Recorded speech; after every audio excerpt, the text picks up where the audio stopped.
ultimate Halo. When you're a war journalist, you see a lot of horrible stuff. All the stories I've done, I've seen the absolute worst of humanity. But I've also gotten to see the best. 6 years ago, I saw him, the greatest, most mysterious hero of our time, up close in action. I witnessed firsthand what he did that day, and it changed everything for me. Anyone listening to this knows exactly who I'm talking about. The guy who saved us, saved Earth, saved mankind.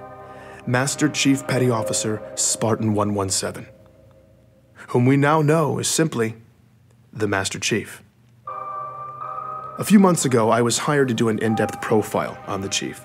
Exclusive access, the whole thing. Since then, I've gotten to talk to a lot of people who claim they know the real Master Chief. The boy, the soldier, the hero, the traitor. See, I've always known where a story was going before it started. I'd known exactly the story I wanted to tell for years. The story all of us wanted to hear. Glossy, inspiring, the blockbuster hero biography. That's all this was supposed to be. But the truth isn't always that clean. When I pulled that first loose thread, something broke. Now everything is caving in, and I find myself stuck with all these ugly questions I never intended to ask. Fabricated histories? People who aren't who they say they are? Cover-ups of cover-ups? That steady drumbeat of theories that used to sound insane, now they don't seem so out there. And these disturbing rumors, reports of anomalies. Something big is happening in deep space, and I can't even corroborate a single fact about one man's life. It's clear to me now. I can't fix the pretty story, but maybe I can break the ugly one. For the first time in my career, I can honestly say I don't know the shape of where this is going. And in fact, the possibilities have me lying awake at night, but I believe we all deserve to know the real story. We need to know where this leads. I know I do. So I find myself back at the beginning. Who is the Master Chief? Where does he come from? And is he keeping us safe? Join me as I hunt the truth about the Master Chief.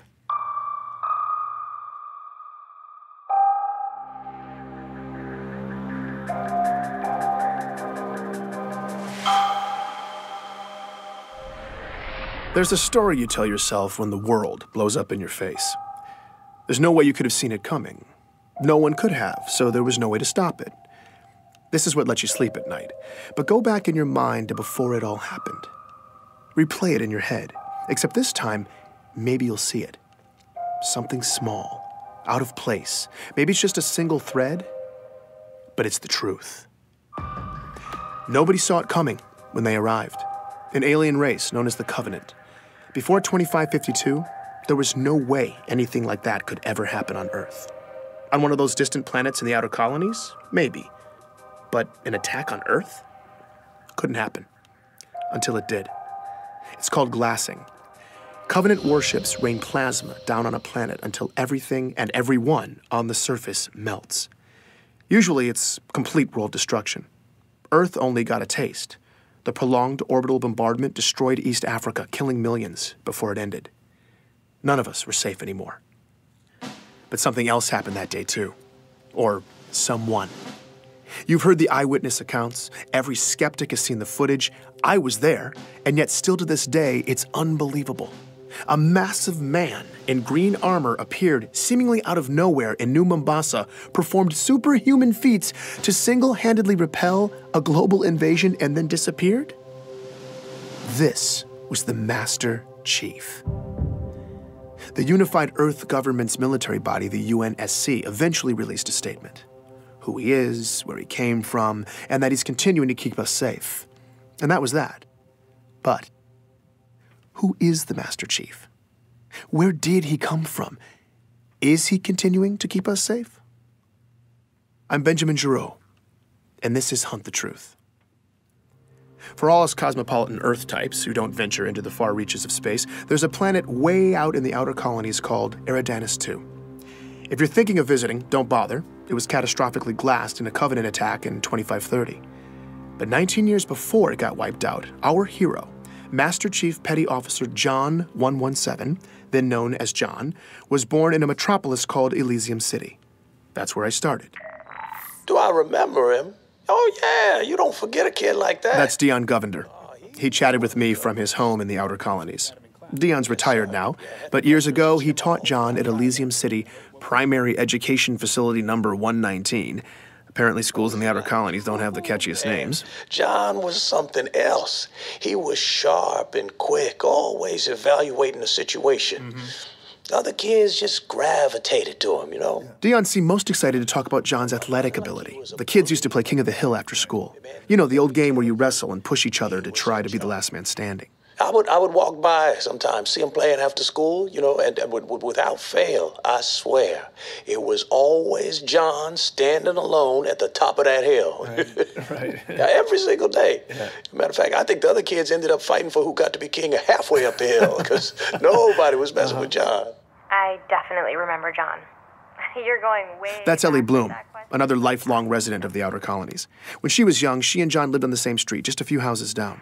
Well, he was a little younger than me, but let me tell you, that boy did not look like a kindergartner. He was a big kid. My friend Katrina and I used to meet him in this vacant lot in the neighborhood. The three of us would build these obstacle courses out of random junk and then race. You know, just kid stuff. As Ellie talked about her early years in Elysium, it wasn't long before she was getting nostalgic. On warm nights, sometimes our parents would let us go out to the green space and lie in the grass. And we'd just lie there, stare up at the stars. It was a nice place to grow up. Finding Ellie was a huge win for me. When a planet's been glassed, tracking down former residents can be damn near impossible. Any records kept locally, paper, hardened data storage, even human memories, after a full-scale glassing, they're just gone. Thankfully, though, the Office of Naval Intelligence, or ONI, had furnished me with a list of interviewees. That's how I'd gotten Dion. But I wanted to go the extra mile with this story. So I'd hit up some of my old connections in the outer colonies looking for more sources. Ellie was my only hit so far. Did you keep in touch with John? No, I wasn't allowed to use Waypoint much when I was little. But I did keep in touch with Katrina. We still talk, actually. You know, she probably remembers John. I'm going to tell her I talked to you. Wait, what was this for again? It's a military thing? Oh, no, John is the Master Chief. What? Yeah, John became the Master Chief. Like the Master Chief? Yep. Oh my God, no way, are you serious? I'm not kidding you, I'm telling you. My God, that's crazy. Ellie lost her mind for a few minutes. I guess it's not every day you find out that your childhood playmate saved the galaxy. Oh my God, now I'm definitely telling Katrina. I mean, she is gonna freak out.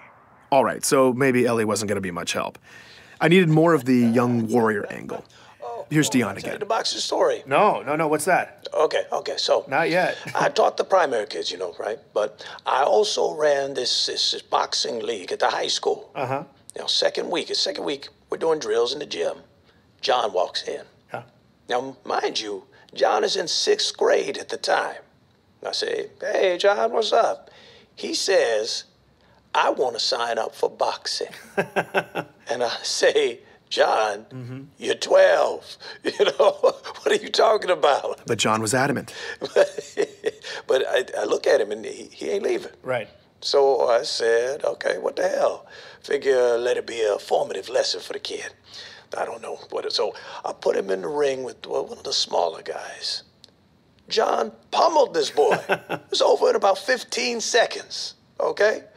So, well, all right. Well, I put him in with this bruiser. Now, a real good fighter. Yeah. Okay? Good fighter. 2 punches. John laid him out. 12 years old. I liked talking to Dion. He was warm and funny in that grandfatherly memory lane kind of way.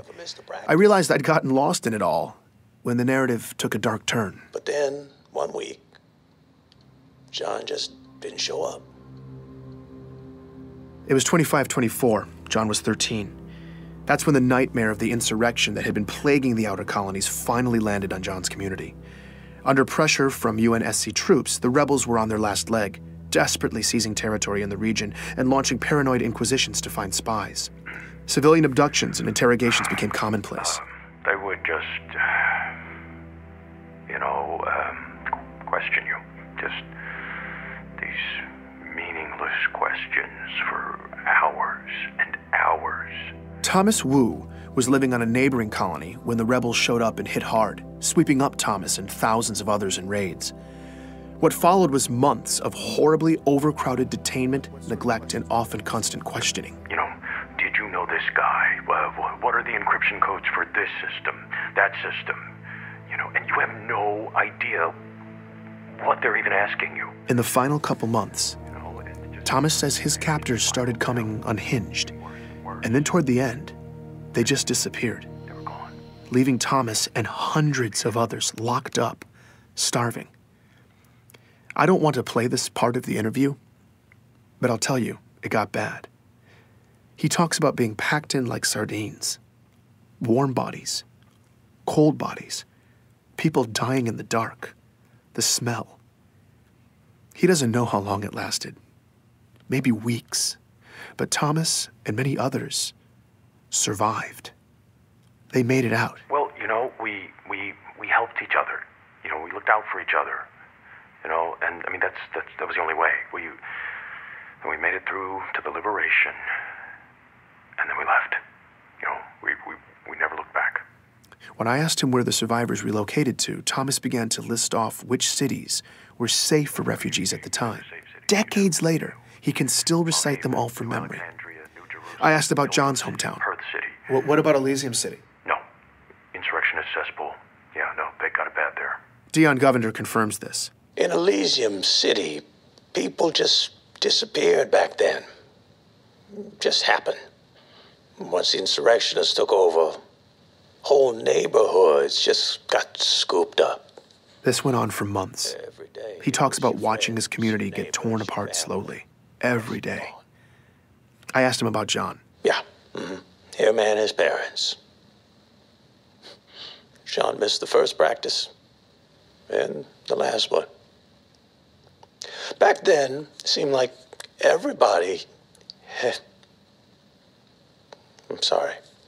No, it's fine. Take your time. It was hard watching Dion break down like this. He just looked defeated. These kinds of interviews are brutal. I wanted to comfort him, but it just felt condescending. Like I have any idea what it was like for him. So we were quiet for a bit. Before we ended, though, he said this.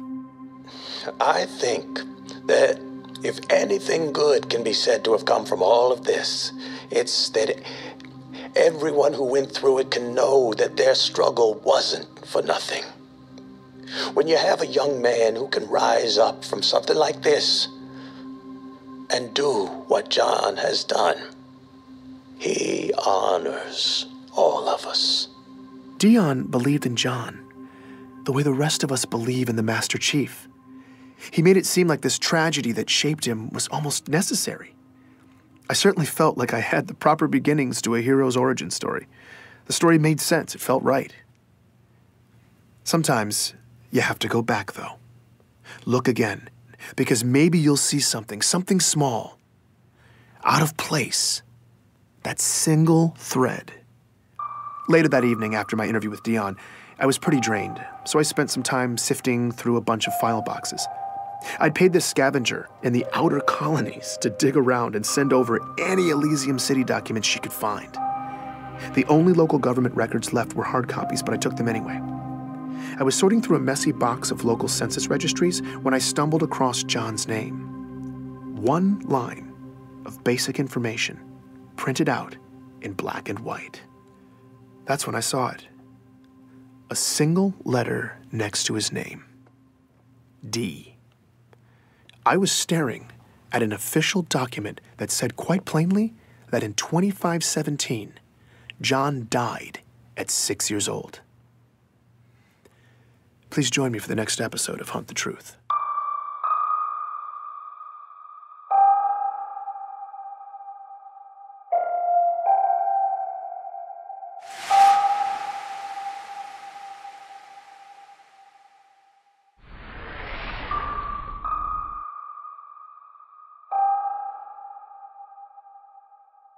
I couldn't believe it. According to the document I was looking at, John, the boy who would go on to become the Master Chief, died 41 years ago. My protagonist, the greatest hero of our time, was dead at 6. It was a major discrepancy, and I needed to find a way to fix it. I'm Benjamin Giraud, and this is Hunt the Truth.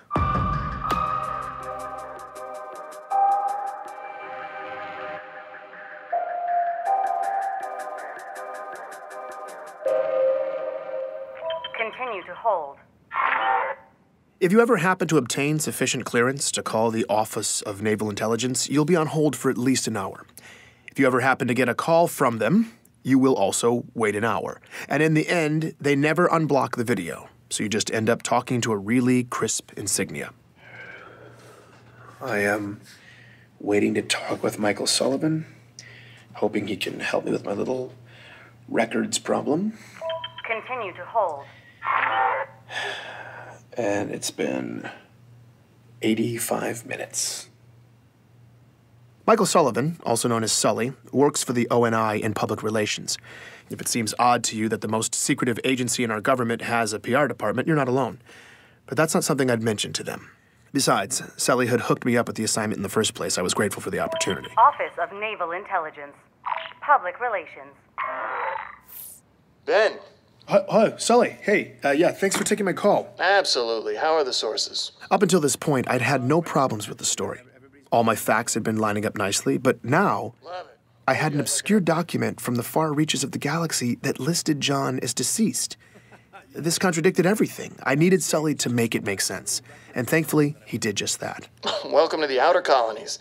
Nothing makes sense out there. No, I know. It's just, I just want to make sure that I button up all the details. And that's what you're doing. Look, Ben, it's the far reaches of space out there, and the planet you're talking about was glassed to hell. You know just as well as anybody that if there are any local records, they're a mess. Okay, so I felt a little stupid. Sully was right. It's a real problem in the outer colonies. Planets destroyed by glassing have bad records. Every researcher knows this, and every researcher knows that questioning that fact is standard fodder for conspiracy theorists. It's a cover-up. That's government secrecy 101. That's a message I received last week from a man named Meshach Maradi. He's one of many truthers out there who've come out of the woodwork since I started doing this story. Apparently, he heard I was investigating the Master Chief. Meshach seems less ridiculous than most of the characters who've been filling up my inbox, but he's definitely been the most persistent. He's left me a message every day for the past 2 months.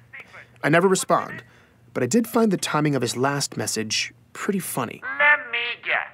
The government is telling you that the records don't make sense because the planet was glassed, right? That's what they tell you. Technically, Meshach was right.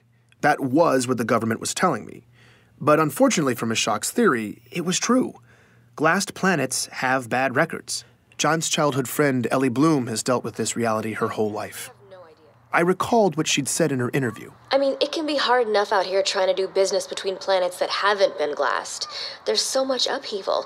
Keeping track of personal records, financial documents, medical records, it's a total crapshoot. In retrospect, I'd probably been asking for this kind of hiccup. Getting cute with the research, opening up a rat's nest of old paper records, and for what? All I dug up from slogging on my own was a few hazy kindergarten stories from Ellie and a nonsensical death record. But things were looking up. Sully had arranged a face-to-face interview with ONI Vice Admiral Gabriela Dvorak. That not only got me off-world, but it was on board the newest Autumn-class heavy cruiser, the UNSC Under the Breach. Got a private shuttle up, full luxury. They had me riding in style. When I came aboard, Dvorak even greeted me personally. Now, civilians aren't normally allowed on board an active-duty ship, let alone given this sort of attention. Please, call me Gabriella. Okay. This was not the kind of hospitality I was used to. What brings you way out here? Work. She told me she was on a detachment and in the neighborhood. I guess I lucked out. The white glove treatment continued, too. Captain's mess, officers' quarters, the whole thing.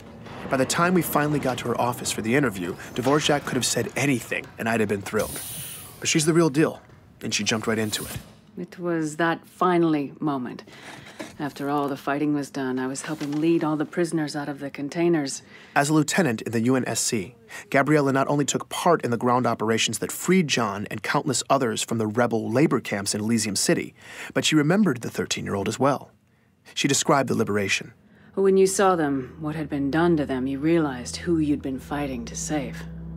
The aftermath of it, it was ugly. Everyone was streaming out into the daylight, squinting, limping, just gray and fragile and sickly. Their backs were hunched, all their eyes just staring at the ground. I mean, they looked dead. That's when she saw John. He was sticking out like a sore thumb. In the middle of all this just beaten humanity, there's this tall, young kid walking toward me, towering over the others, his shoulders back, his eyes forward, and when he passed me, he looked right at me. Looked in my eyes. Yeah, I mean, that doesn't sound like much, but that eye contact coming from someone in that moment who'd been in that circumstance was shocking. He looked malnourished and dehydrated like everybody else, but he was so young. And whatever had broken all these people, it hadn't broken him. In the aftermath, Dvorak remained stationed in Elysium City, working in the refugee camps. From the first day, John stepped up to help Gabriella with her duties. She came to know him well over the next several months. There was a point when he told me about his parents, that they'd been abducted along with him. He didn't say much, but they didn't make it. Her understanding was that it had gotten ugly in there. They died a couple days apart, a few weeks before the liberation, and John was there when it happened. On the rare occasion when John opened up about this, Dvorak says it was memorable. He would get this look on his face when he talked about it. It's hard to describe. I'd see it on him other times, too. He seemed to feel the weight of all that had happened, but still, he was calm. Not angry, not desperate, just resolute. He was a remarkable young man. Like so many people at the time in Elysium City and throughout this region of the galaxy, John had lost his home, his family, everything. People packed up whatever they had left, got out of town, and most never looked back. But Dion Govender, John's boxing coach, said many of them found a way to get some measure of closure. Yeah, definitely. We all got separated and spread out across the planet and the colonies, but some of us were able to cobble together a list of names. I don't know, kind of a memorial that grew longer as we got more information. Yeah, I remember seeing John's parents' names on the list early on, but not John. After he missed that last practice, never saw him again, but I remember thinking, that's okay. You know, as long as I never see his name on this list, that's okay. And I never did. His will to survive left an impression on then-Lieutenant Gabriella Dvorak as well. I think John just didn't want to be a victim anymore. I remember him telling me he was going to enlist. He said he was going to make a difference. I've never been more sure of another person than I was of him when he said that. Out of the chaos of war, from the rubble, a young John was able to forge a purpose for himself. A purpose that would drive him to become the hero the galaxy would one day need him to be. This is the kind of turn in a story that gives me patriotic goosebumps. I was feeling genuinely moved on my trip back home. When I got there, though, Ellie Bloom was going to ruin all that for me. Hey, I just wanted to follow up with you about your story. I'm really confused. Okay, what's... Remember how I said I was going to tell my friend Katrina about it? Katrina was that other girl in John's neighborhood, the third wheel in Ellie's childhood stories of playing with John. Ellie had moved off planet in 2517, but Katrina had stayed. She said that John was dead. He died when he was 6. Wait, what? What? John was perfectly healthy, but then he just started wasting away. At first they thought maybe it was some autoimmune thing, and then they thought it was something else, and then something else, and then meanwhile he's getting all these tests, but the doctors couldn't figure it out at all, and his parents were panicking. It sounded horrible. Then John died. Just like that. I had no idea what to make of this. Ellie seemed convinced, though, so I got her to put me in touch with her friend Katrina. Katrina wouldn't let me record the interview, but this woman was adamant. I wanted to discount what she was saying, but she seemed to remember it so vividly, providing extensive detail, I couldn't ignore it. As far as this person was concerned, John was dead. Before I could even begin to wrap my head around that claim, though, here was the kicker from Katrina. John's parents were alive and well in Elysium City all the way up until Katrina left the planet in 2528, 4 years after their supposed death. She was wrong. She had to be thinking of someone else, or she was lying. Why would she lie, though? I had to admit she seemed pretty convincing, but it didn't make sense otherwise. I still thought I could fix the story, though. Make the pieces fit. Make it make sense. But what I didn't realize was that this crack was only the beginning, and the whole ugly mess was about to split open. Please join me for the next episode of Hunt the Truth.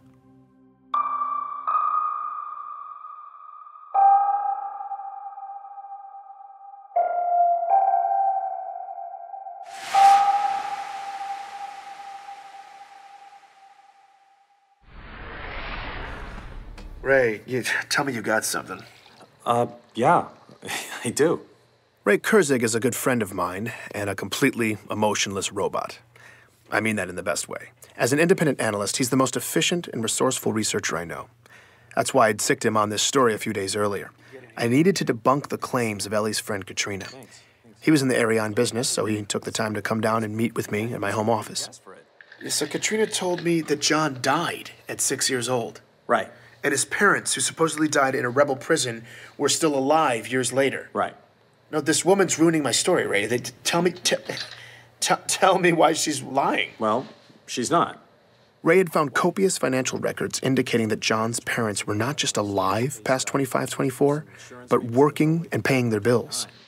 They died in 25-24. Come on, man. Well, sorry. Their employers and a preponderance of local merchants disagree with you. I mean, the central repositories were really thin, but you dig through enough mirrored archives, it all pops up. The records are there. Ray swiped through document after document corroborating this. He even showed me medical insurance claims for a pediatric autoimmune specialist in 2517. Exactly when Katrina said John got sick. I was laughing, but I didn't find any of it funny. I'm Benjamin Giraud, and this is Hunt the Truth. Continue to hold. Jeez. Come on. Office of Naval Intelligence. Public Relations. Finally. Hey, Sully. Tell me good things, Ben. It was disconcerting to be talking to the ONI insignia again, but I started positive. The story was going really well. But that little data problem. The death record? It was back. I was hoping Sully would smooth it out for me. Ben, I thought we talked about this. Glassed planets have bad records. No, I know. I just, Glassed it's not planets just the have bad records, Ben. actually. This is colonial journalism listen, Sully, if 101. you could. People are saying... serious with this? People Glassed are saying... planets Listen, do glassed people have bad records? Ben, are you recording right now? Yes. That was my cue to stop recording. The off-the-record conversation was brief. Sully asked me if I wanted to do the next interview. What he meant was, do you want to keep this job? I said yes. Your call is over. Well, as you can see, I've pretty much permanently stationed myself on this beach. That was my next interview. Jacob Walker, retired Navy. He lives in a beach community way out on Castellaneta. The first thing I noticed about Walker when he answered my call was that he wasn't wearing a shirt, which made us both laugh. He explained that after 28 years of service, as far as he was concerned, it was all R&R all the time. I couldn't argue with that philosophy. He slipped on a T-shirt, and I asked him about the Master Chief. Oh, hell yeah, John. You bet your ass I remember him. Walker's career began 3 decades ago with Naval Force Reconnaissance School at Black Sea. Little did he know, boot camp would turn out to be something he'd never forget. Walker was there alongside the young man who would become the Master Chief. The gravity of that was not lost on him. I mean, they pushed us real hard, but John, Well, he'd push us even harder, not even trying. You screwed up, you didn't know whether to be more scared of the CO or John. At first, though, Walker was unimpressed. Oh, no, man. I remember, I think it was the first week, there was a lot of talk. We were outside the mess tent, me and these other two jackasses getting into it, chests all puffed up and talking about being cold-blooded killers and stepping on necks, all that. I wanted to be in leadership one day. And, of course, I was 19 and jacked as hell, so I figured I only had so much competition. Meanwhile, there's this quiet nobody from nowhere standing on the fringes looking at the horizon. John. Yeah, first I thought he was 20, 21. He was a big dude. Turns out he was only 16. I mean, that kid wasn't even on my radar. Soon, though, Walker says all that machismo fell to the wayside and a real leader emerged in John. Training exercises, whoever finished last got the brunt. I mean, last one in on a 20-mile, you're walking back while we catch a Pelican dropship. And that there's some downright lethal terrain, too.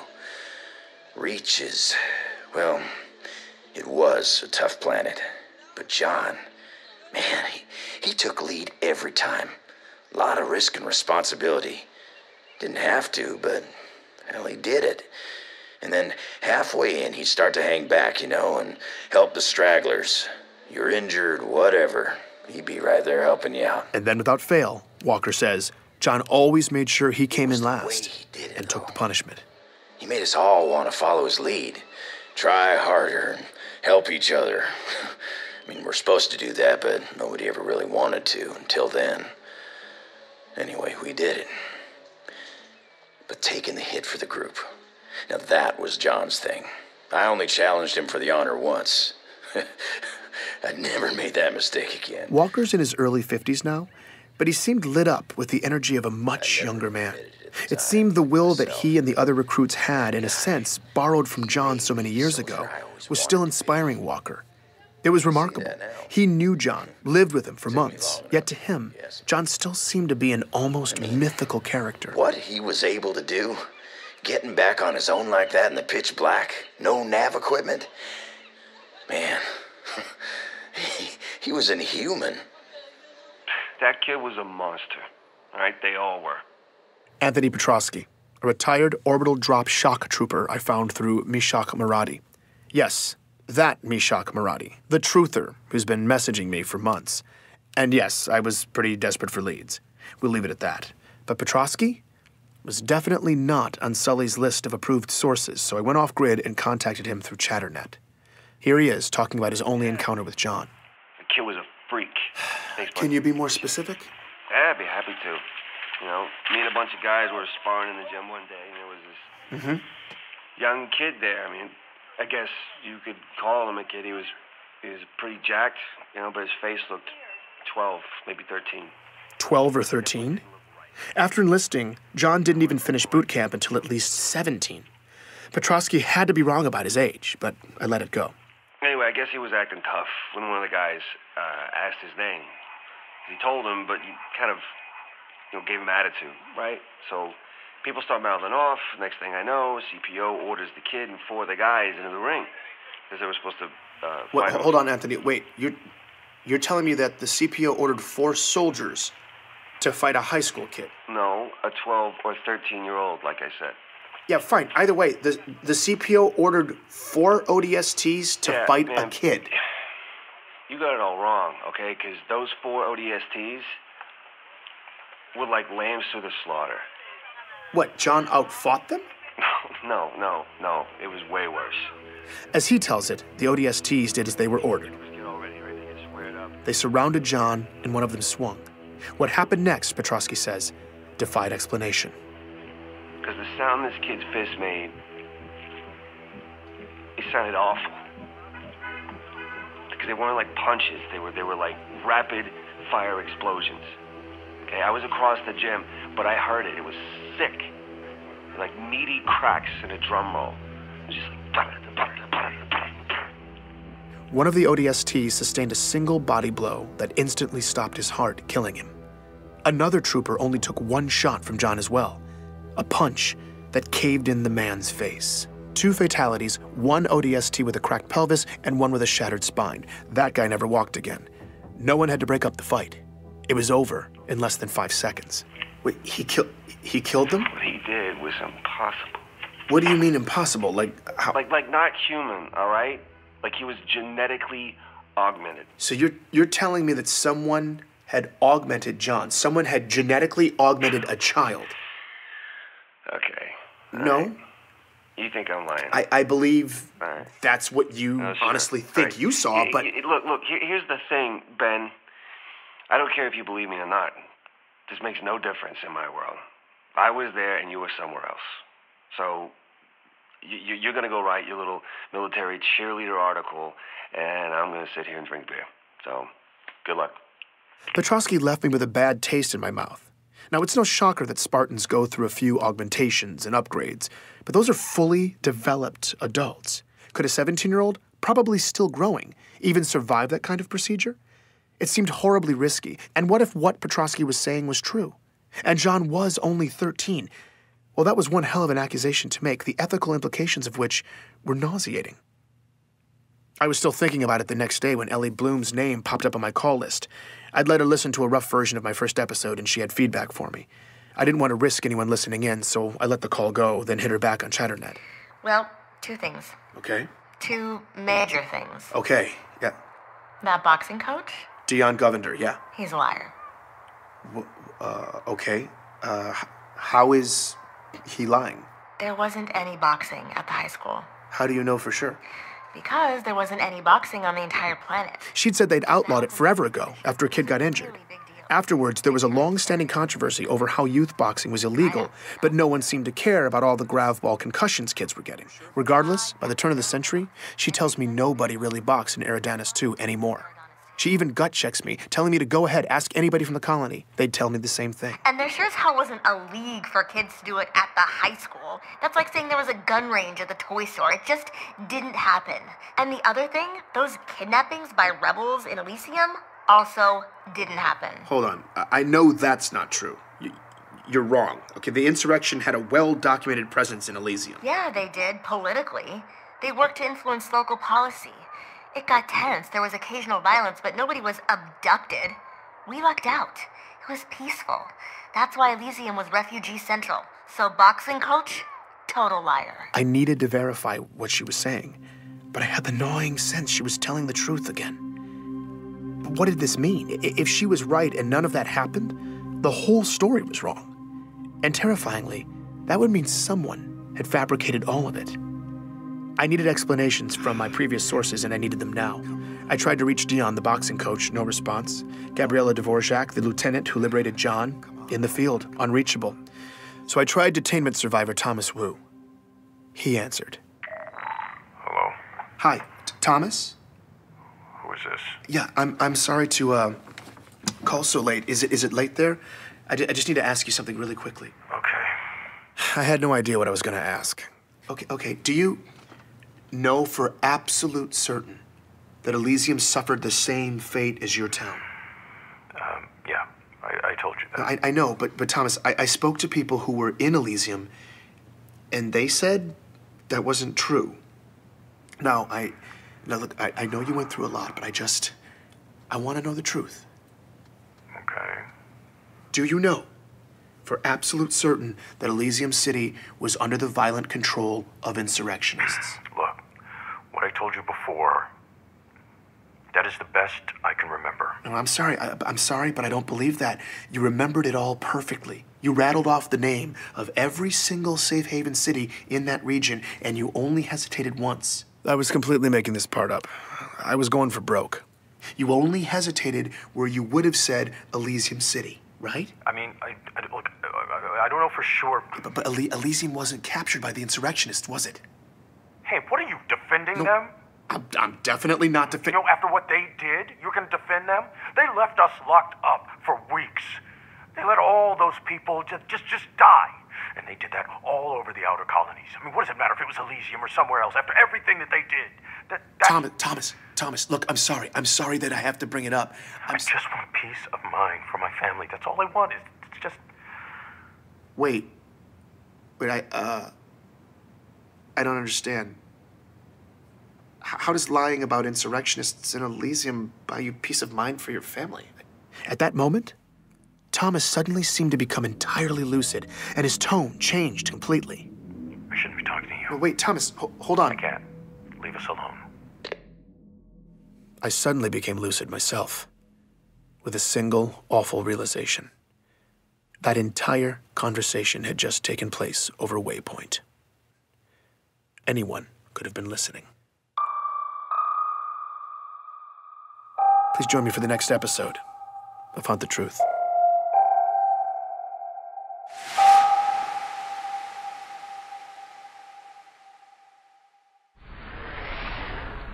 I shouldn't be talking to you. Oh, wait, Thomas, hold on. I can't. Leave us alone.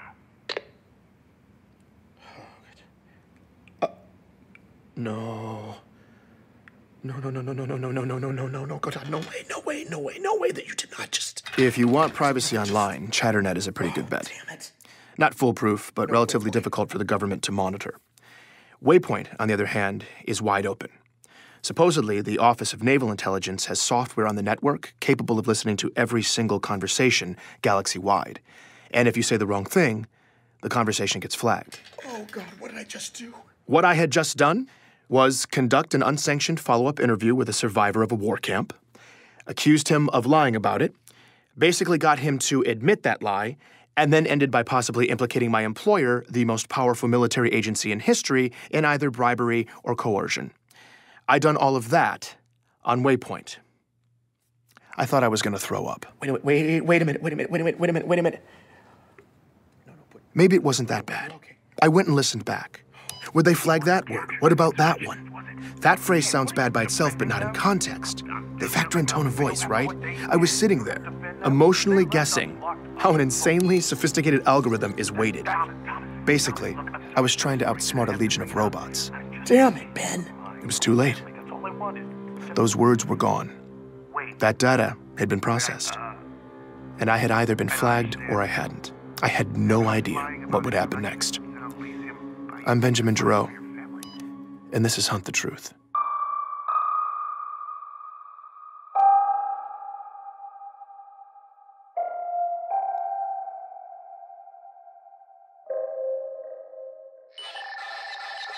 Benjamin! I'd never been so happy to hear from Meshach Maradi. I made him triple-check the security of our call. Relax. We are under the tinfoil hat of secrecy. Seriously, though, we are fully secured. Meshach could probably tell I was desperate, when after months of his unsolicited theories, I actually solicited one. What's going on out there right now? I'm glad you asked. Strong patterns. A lot of chatter in the military bars, soldiers drunk and unhappy. Local graffiti corroborates these complaints. The helmet overfloweth. This is how Meshach talks. For a while, I thought maybe there was an actual group of people somewhere who use these terms. But there's not. It's just Meshach. My prognosis? Ripples in the ranks. Army, orb shock troopers, Marines, across the board. Men at arms, up in arms. When soldiers get frustrated, they get sloppy with their communication. The more frustration, the more unsecured chatter. Right now, there was a lot of both. And there's a sizable leak of worthy transmissions distilling the slush. Ah, the slush. That immense soup of data siphoned off of unsecure networks, the preferred source for nut jobs everywhere. The data's all legit. There's just such an ungodly huge amount of it that it's practically useless. To Meshach's credit, though, he somehow managed to draw somewhat sound conclusions from it on occasion. It was kind of amazing. I asked why there was so much discontent across the military. MC-11 Scepter. That's Meshach for the chief. He's off being creative. He could be off the grid. Fleetcom's trying to smokescreen like they're on top of his position, but they're not. So the trombones are playing the brown note on that one, and the grunts are a-grumbling. The military is one pissed-off polygon right now. Apparently, some are even questioning Master Chief's motivations and allegiances. The word traitor has been used. Seriously? If he's disobeying orders, that's bad, but calling the chief a traitor? The guy who legitimately saved humanity multiple times, that's just... Either way, you have to consider the underlying question. MC is the precedent for free reign in the military. He's held responsible for protecting a galaxy. A job that big requires absolute mobility. But then, that's a whole lot of power to give one man. Hence the dichotomy, Benjamin. Power and responsibility. Mashak was getting philosophical and making a lot of sense. When it comes to threats against us, though, this issue of power and responsibility has always been shrouded in secrecy. As civilians, we don't know what's happening, who's out there, what they're doing. And according to Mashak, that ignorance could be about to blow up in our faces again. There's something else afoot, Benjamin. Out here in deep space, I'd hoped these events would turn out to be random, but now it could be bad. Mashak was a lot of things, but never vague.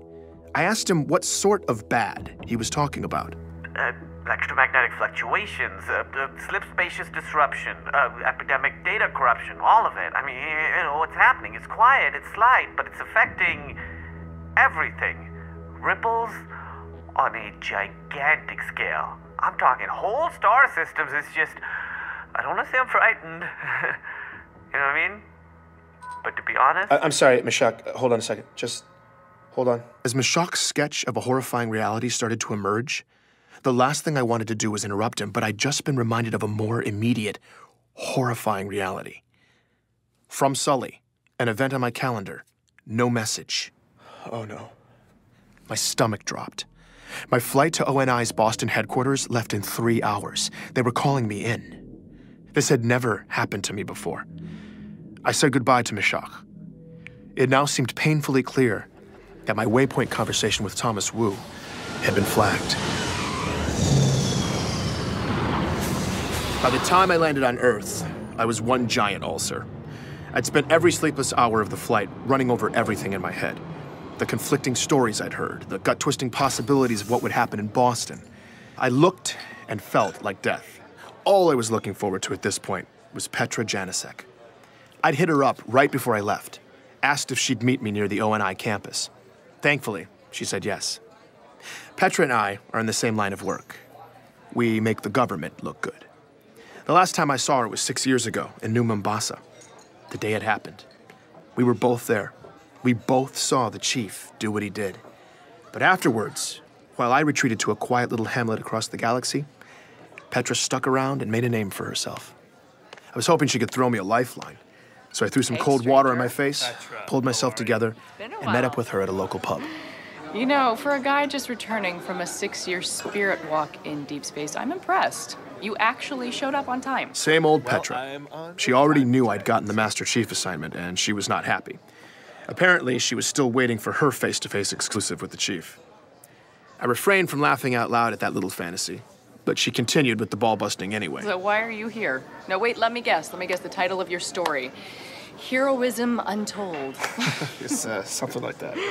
Yeah, I'm sure it's hard-hitting. What's a Sully-commissioned expose look like nowadays, anyway? And only one sheet of pre-approved sources? Yeah. You know, whatever. Okay, you can do a fluff piece over Waypoint from your Rebel Rock. So, again, why are you here? If you haven't noticed yet, Petra cuts to the chase. Sully called me in. Sully? He what? He called you here? Yeah, that's what I wanted to talk to you about. I told her about confronting Thomas Wu, how I'd contradicted a statement of his that was probably supposed to be Sully's main deliverable for the interview. Not only did Petra not see the problem with that, though, she seemed to think it was cute. Whoa, old Ben Giraud. You're coming off the bench feisty. No, The guy's not gonna rat on you. It'll just make him look as bad. I did the whole interview on Waypoint. That got her attention. I think it got flagged. You think it... I got the summons from Sully a few hours later. Petra's face and voice hadn't changed, but her eyes were suddenly on fire. Ben... I messed up, Petra. You messed up? How? The story, it was falling apart, and these inconsistencies between the sources were... Inconsistencies? With Oni's sources? No, with mine. You found sources in the outer colonies? Yeah, I made friends in the past few years. I doubt Sully realized I'd have that resource in my arsenal. He definitely didn't. Ben, listen to me. You used to be a government lapdog, at your peak. Then you deep spaced yourself into obscurity. You have no juice now, and that's why they picked you. Sully gives you this bone, you're supposed to be extra eternally grateful. Just wag your little tail and play fetch. So why the hell are you peeing on the rug instead? Have you forgotten the way everything works? No, I don't know. This is bad, Petra. Ben, it's... And it's not ancient history either. There are rumblings in the outer colonies right now. Maybe something really bad. I was talking last week to this guy I know. Ishak Maradi, I know. How do you know that? I've continued being an actual journalist for the past 6 years, but who cares, Ben? I hear what you're saying. We can blow this thing open, Petra. Okay. All right, cowboy. No, seriously. This is big. I can't even begin to reconcile the things I'm hearing with the story I'm supposed to tell. Multiple sources that Chief died at 6, complete fabrications, genetically augmenting kids. I know. They are crazy charging that much for a shore trip. Suddenly, Petra was ranting about the beach, loudly, and digging her fingertip hard into my forearm. I just sat there, totally confused as she rambled nonsense, intermittently glancing down at her compad.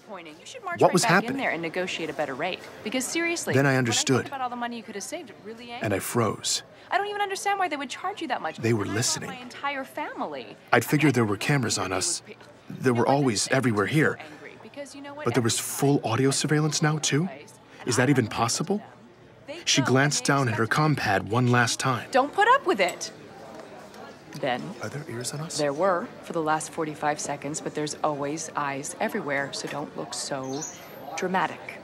Talk about whatever you want, but look like you're talking about the weather. And if I start actually talking about the weather, you play along, okay? Apparently, the system didn't bother listening in until you gave it certain visual cues. Facial expressions, body language, anything that looks intense, like my little outburst.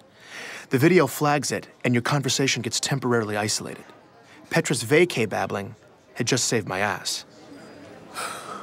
Listen, I believe you that the truth about the story is terrible. But what you're talking about doing, that's door number 2 stuff. You're door number 1 guy. But I have... Oh, come on. What are you gonna do? Ben, get the real scoop? You're too sloppy. You can't do this. You're out of touch. You haven't been... Maybe not by myself, but with your help, with other people's help. Honestly, I love the idea of cutting the strings and tearing it all down, but I'm sorry. It's not gonna be today. And to be brutal, it's never gonna be you. That was brutal. It stung.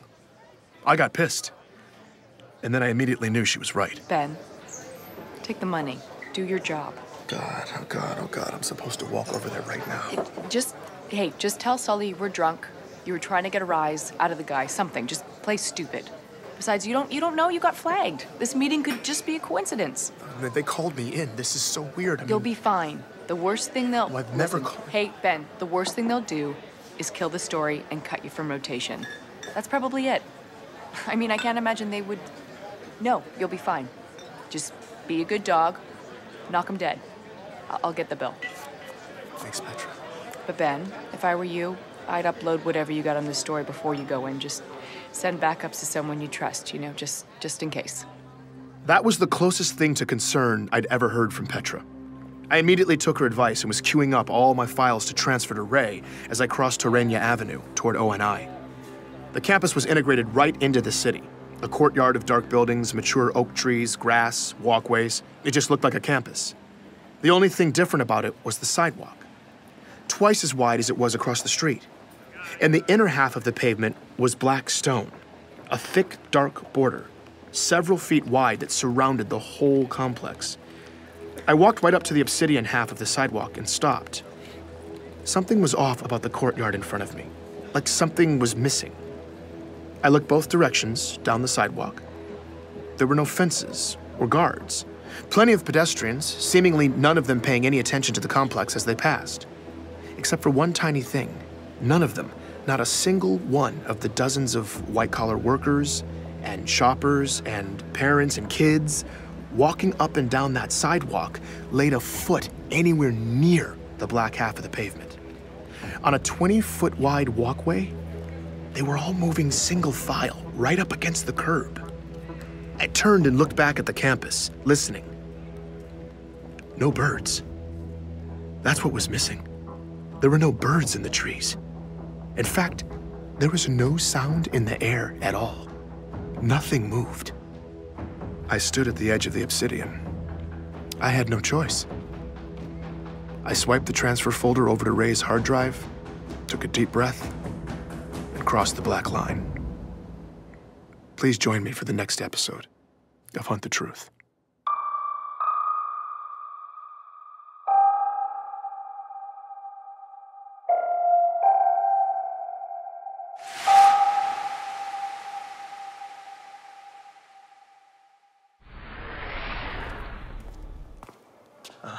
I'm here to see Michael Sullivan. Do you have an appointment?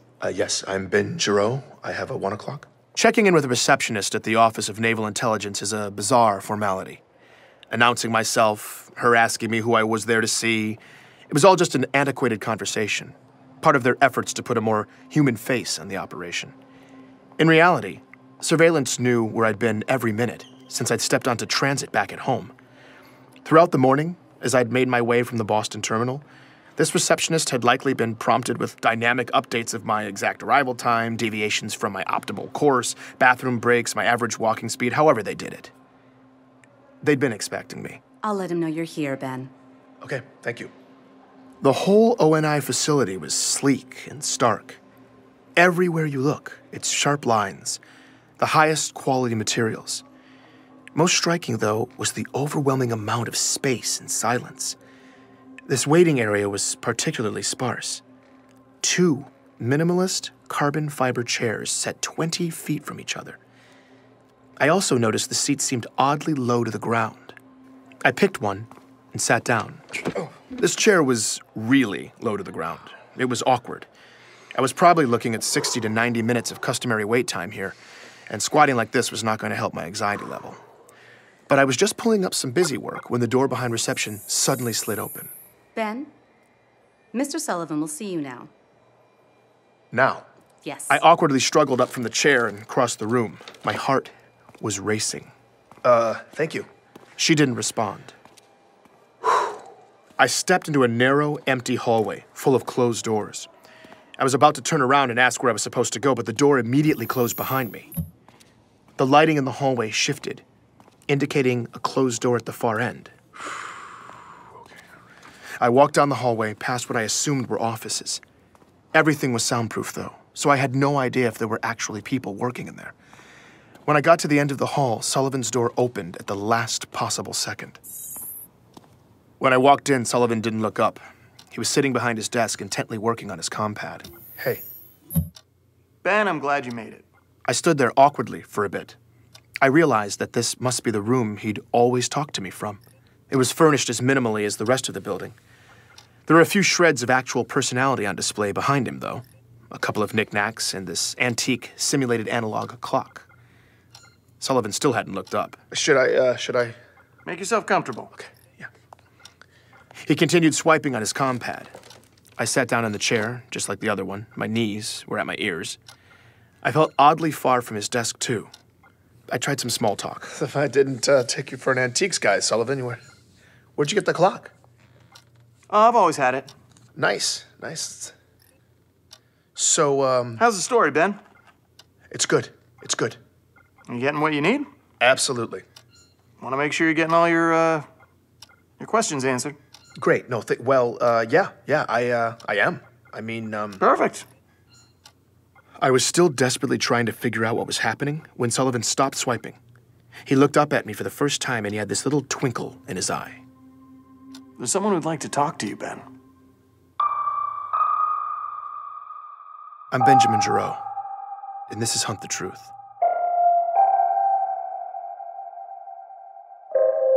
Sullivan was walking fast, and I was trying to keep up.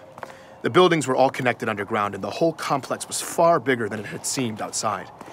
As he led me deeper into the maze, the feel gradually became less corporate and more military. And the more military it got, the more nervous I was getting. Didn't realize they let civilians in this far. It's a special day, Ben. Sullivan's department had seemed almost vacant, but now there were more and more people moving through the halls, mostly in uniform. They didn't speak or look up. They just stared down at their compads like Sullivan, swiping as they walked. The ice-cold efficiency of everything was striking. We're here. Sullivan led me into a large, dark conference room, and the door closed behind us. In the center of it, there was a massive, well-lit conference table with several chairs around it. Beyond the lights, the edges of the space and high ceilings faded into shadow. Have a seat. I did as I was told and sat in one of the chairs. It automatically sank beneath me. I squinted into the darkness. I made out that one of the walls was entirely black glass, probably for observation. Need any water? No, I'm all good. I'm all good, thank you. Who am I, Oh, do you need to do a mic check or anything? Mic check? Mic check? Are we... I want to make sure you get all of this. Get all of... What? Listen, I just... Relax, Ben. This is gonna be big. Sully, I just wanted to say that I, Ben, he's about to walk in. Focus. Sully, I just wanted to say that I had every intention... May I present to you Senior Chief Petty Officer Franklin Mendez. Hi, Ben. How are you? I stood up. The man who walked in was extraordinarily decorated. Gold stars, silver stars, bronze stars, purple hearts, the Legion of Honor. He looked gritty and hardened, probably by decades of battle. Good afternoon, sir. We gonna talk about the chief? Mendez is the man who trained the chief, Ben. I told you I'd take care of you. You're gonna have everything you need for this story. It was an interview. This was not at all what I was expecting. I don't know what I was expecting, but it wasn't a high-profile face-to-face. All my anxiety completely evaporated. Right, yes, of course. So you're the man to talk to when it comes to the Spartans, huh? That's correct. My conversation with Thomas hadn't been flagged. Petra was right. There was no way Sullivan wouldn't have at least said something. I couldn't believe it. My relief blossomed into full awe. I was about to get an insider's perspective from the man who personally trained the Master Chief. Yeah, Chief's got a bad habit of jumping out of the dropship instead of waiting for it to land. Let his armor absorb the fall. But that's his prerogative at this point, I guess. And it gets him a hell of a drop on the enemy. No civilian had ever heard this kind of detail about the Master Chief. Mendez told me that it wasn't long after boot camp that John's unique combination of abilities and drive established a fledgling reputation for the young man. That kid blew me away. His acumen, his mental quickness, his physical abilities, tactical judgment. I could tell even from a young age that John was a burgeoning, complete package. There was no question in my mind that he was ready for the augmentations. And he couldn't wait. Once John had the procedures done, Mendez said everyone was blown away by the results. Medical engineers said his systems integrated flawlessly with the tech. His recovery time was impressively brief. But what was most incredible was how quickly his brain was able to acclimate to the upgrades. It can be like starting from scratch again after those procedures. You're remapping your whole neurology. But while the other guys were still trying to learn to walk, John was running and jumping and kicking ass. I'd never seen anything like it. This was the birth of the Master Chief. He advanced rapidly, proving himself time and again in the field, constantly re-raising the bar for what a Spartan could be asked to do. Throughout his career, Mendez had gotten to analyze everything these elite soldiers have done in the field. He regaled me with accounts of the Spartan single-handedly taking out dozens of the Covenant. He spoke to the insuperable speed, strength, and accuracy that continued developing over the years. He spoke to Chief's unwavering dedication, his insurmountable will. But according to Mendez, it was something else that would ultimately inform this military legend. I've never seen a man, augmented or not, be able to make such extraordinarily high-stakes decisions so quickly. Chief will find himself facing a complex scenario in a dense field of variables and almost instantly weigh the costs and benefits, immediately generating a creative solution. He faces dilemmas, ethical, tactical, tough situations that would buckle most human beings if they had a year to mull it over. But he makes the call, usually on the fly, and it's the right call. It's extraordinary. Not to mention, of course, that he then makes a superhuman jump onto an enemy craft in mid-flight, yanks the pilot out of the cockpit, commandeers the bird, and then rams it back down the enemy's throat. The man can execute, too. Mendez tells me that the Chief has come to expand and deepen the definition of what serving is. In many ways, Mendez seems to think it's that decision-making ability that sets the Chief apart. It's what makes him a leader. It's what's made him a hero. Wow. I'm glad you're doing this story, Ben. It's about time the Spartans finally get their due. People need to understand the level of sacrifice that the Chief and all the Spartans make to keep us safe. You talked a bit about Chief's personality, his dry wit, his loyalty. I'm sure you guys don't sit around talking about your feelings much, but in your opinion, do you think being held at that level of responsibility is hard for him? Protecting a whole galaxy, it seems like it would be an unimaginable heavy burden. Lucky for you, you don't have to imagine it. No, it is a heavy burden. But Chief has broad shoulders. He's able to make those decisions and get it done. And he takes that task on willingly and with vigor. It's inspiring. Absolutely, absolutely. It's amazing. But do you think one man should have that much power? You see now, it's your phrasing there that could get you into trouble. It sounds like you're making a presumption that I could find adversarial, which in turn would make your tone condescending and this conversation decidedly unpleasant. Now that's not something you want, son. No, Would you like to rephrase the question? Of course, I'm sorry. At that moment, the light suddenly changed in the room, and Sullivan started swiping through his compad. Room's turning over. I apologize for the inconvenience, gentlemen, but we are about to get a change of venue. I'm sorry, I'm sorry. What I should have said was, if we're leaving these kinds of decisions... Sorry, Ben, hold on a sec. It looks like we've got access to Jasper 9 now, so we can just head down there if that's all right. Fine with me. Okay. Yeah, it's a short walk. Gentlemen, hold that thought. Looks like I've got somewhere else I need to be. No problem. I can wait. Shouldn't be long. Sullivan can reschedule us for around 1600. Perfect. I appreciate it. You should appreciate what my Spartans did instead. The only reason you're breathing the air you need to even ask these questions is because they sacrificed more than you'll ever know. Mendez split off down the hallway as a line of large men in suits silently filed past and disappeared into the conference room behind us. Sullivan was on the move again, buried in his compad. I followed after him. Sullivan! Yep. Yeah, where should I report? It's at 1600? That's not up yet? Let's see. Oh, no. Wait a minute. What? Looks like we're getting a request for raw now. Yep. For me? Yeah, you're shipping raw files off for edit by 0900 Thursday. No, hold on. I can't ship off the raw files. It's all back at home. You just received boarding docs for the 5:30. That leaves you 24 hours to upload when you get back. Wait, I've only done mock-ups for the first few episodes. That's editorial, Ben. Let them worry about it. But what about Mendez then?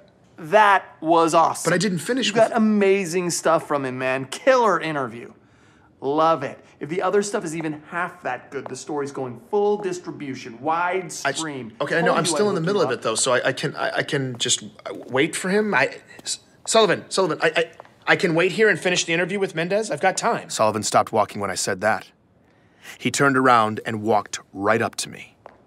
For the first time all day, possibly for the first time ever, I felt like he was giving me his complete, undivided attention.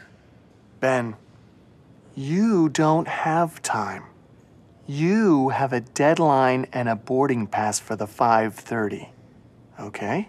In that moment, it dawned on me that perhaps my waypoint conversation with Thomas Wu had been flagged. Sullivan turned back into Sullivan and kept moving. Seriously though, man, amazing stuff. And remember, once this story hits, they're all gonna be eating out of your hand. Travel safe.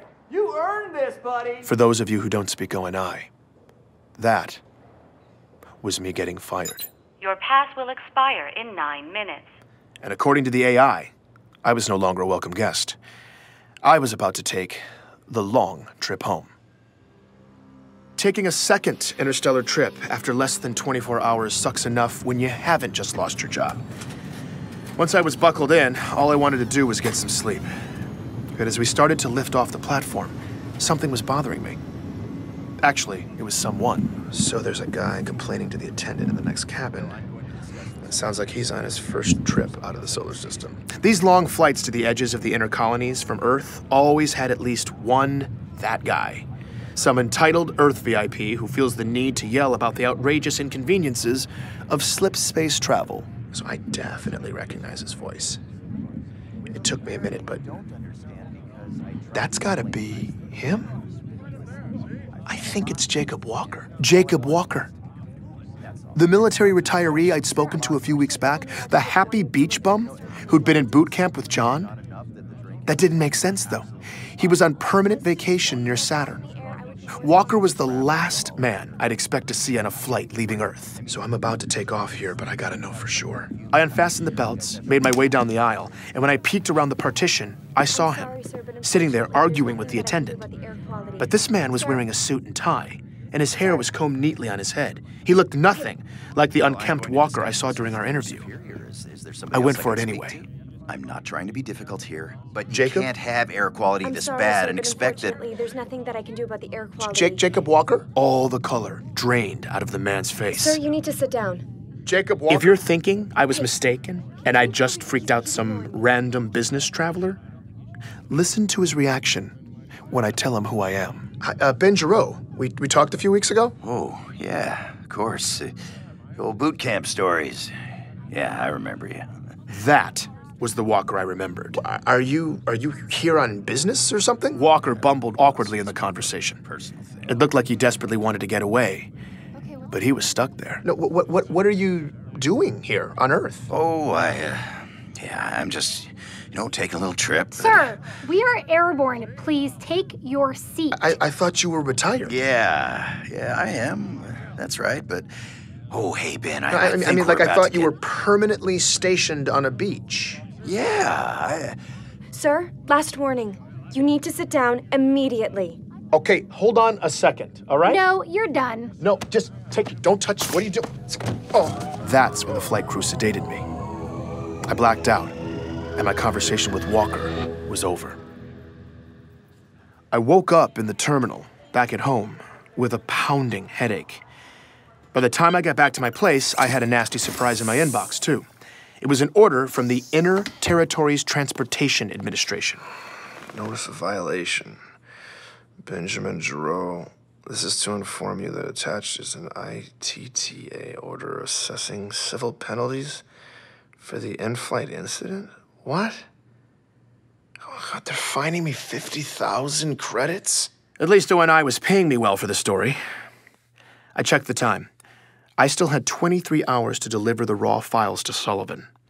That left me ample opportunity to tuck tail and follow orders. I may have been fired, but I wanted the next job, so I needed to just put all of this ugliness behind me. This story was going to be someone else's problem now. I was queuing everything up to send off to Sullivan when I noticed my comm pad was still recording. It had been recording the whole time. The file was massive. I scanned back to the beginning. Most of it was me sleeping, but then I heard something I hadn't remembered happening. It was right after the flight crew had put me down. Sir, last warning. You need to sit down immediately. Okay, hold on a second, all right? No, you're done. No, just don't touch, what are you doing? Oh. They hit me with the sedative, but then this happened. We'll take it from here. Wait, what? Just let them do their job, Caroline. Mr. Giraud, you are legally obliged by ITTA regulations to comply with crew member instructions at all times. Wait a minute. What did you just do to him? Grab his feet. Hit him with another half a mil. More sedative? No wonder I felt so awful. Wait a second. What did he just do to me? What did he... You'll be fine, Ben. It's not... right. Ben, they called me. I scrubbed through the rest of the recording. This is them carrying me through the transfer terminal to my connecting flight. Yeah, I'll be out for another 12. We're good. What the hell was he doing on that flight? I don't know, but... The no intersect was max priority here. How could that even happen? The system shouldn't even let you cross itineraries like that. Yeah, it's bad. And Sullivan's gonna hear about it. They had to be talking about Walker and me. But why? They didn't want me to know he was on Earth for some reason. They loaded my limp body into the shuttle, propped me up, and strapped me in. They even said goodbye. Have a safe trip, Ben. Ben, like they knew me. Come on, let's get out of here. I played the recording again. Mr. Giraud, and again. You are legally obliged I sat there listening to it over and over. I'd spent my career working for these people, doctoring photos, trimming threads, making tragedies seem a little less tragic and patriotic stories a little more inspiring. I had always taken whatever story they fed me and obediently vomited it back out to the masses. And to be honest, I'd always been okay with that at the end of the day. Even on this story, after all the accusations of atrocities, all the gaping factual holes I was just supposed to ignore, I'd still been willing to play along. I wish I could say it was my principles or some moral stand that finally set me off, but it wasn't. It was my pride. Listening to that recording, the way they tossed me aside, every time they called me Ben, I checked the time. I only had a few hours left to turn in the files if I wanted to keep on Sullivan's clock for the story. I canceled the transfer. I was going to take that time for myself. I sat down in front of this very microphone, recorded a quick intro, and uploaded the beginnings of my story, the real story of the Master Chief, loose threads and all, into the galaxy. Have a safe trip, Ben. Please join me for the next episode of Hunt the Truth.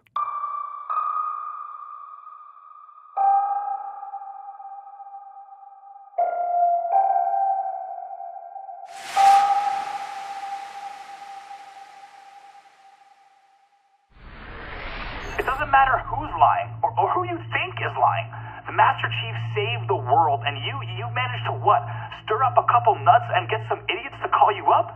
Get real, Giraud. Where do you get off? You are a crusader, my friend. Always thought only in the government would fishy ass Master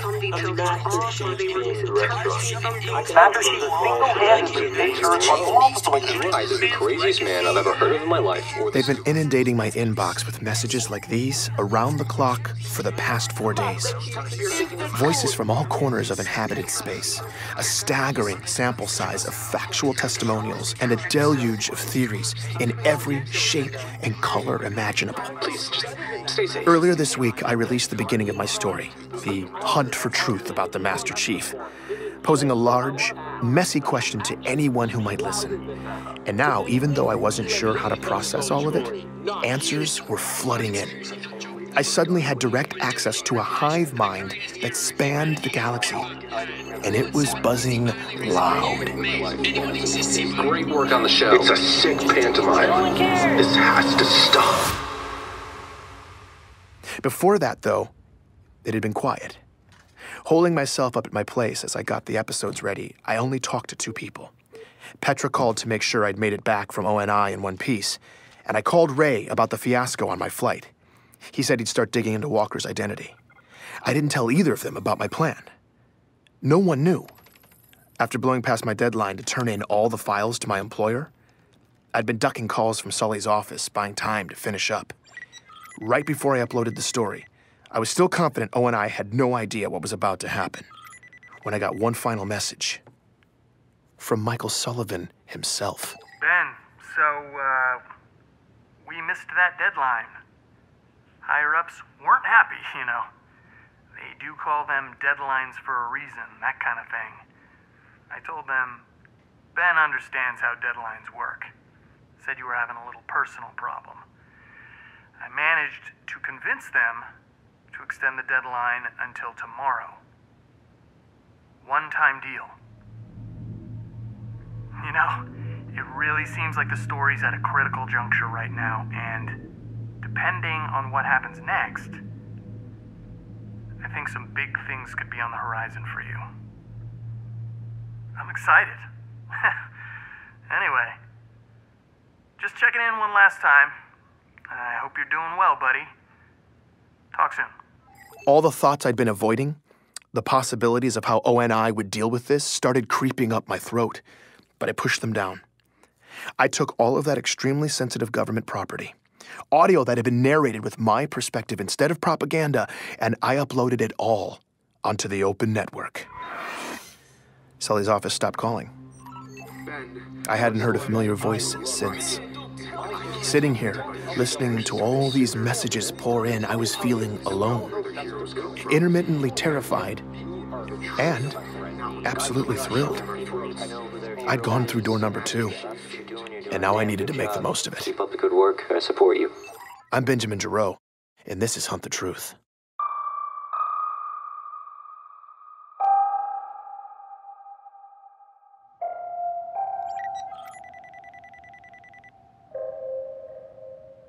You call the chief a traitor? You're the traitor, you mouthy pig.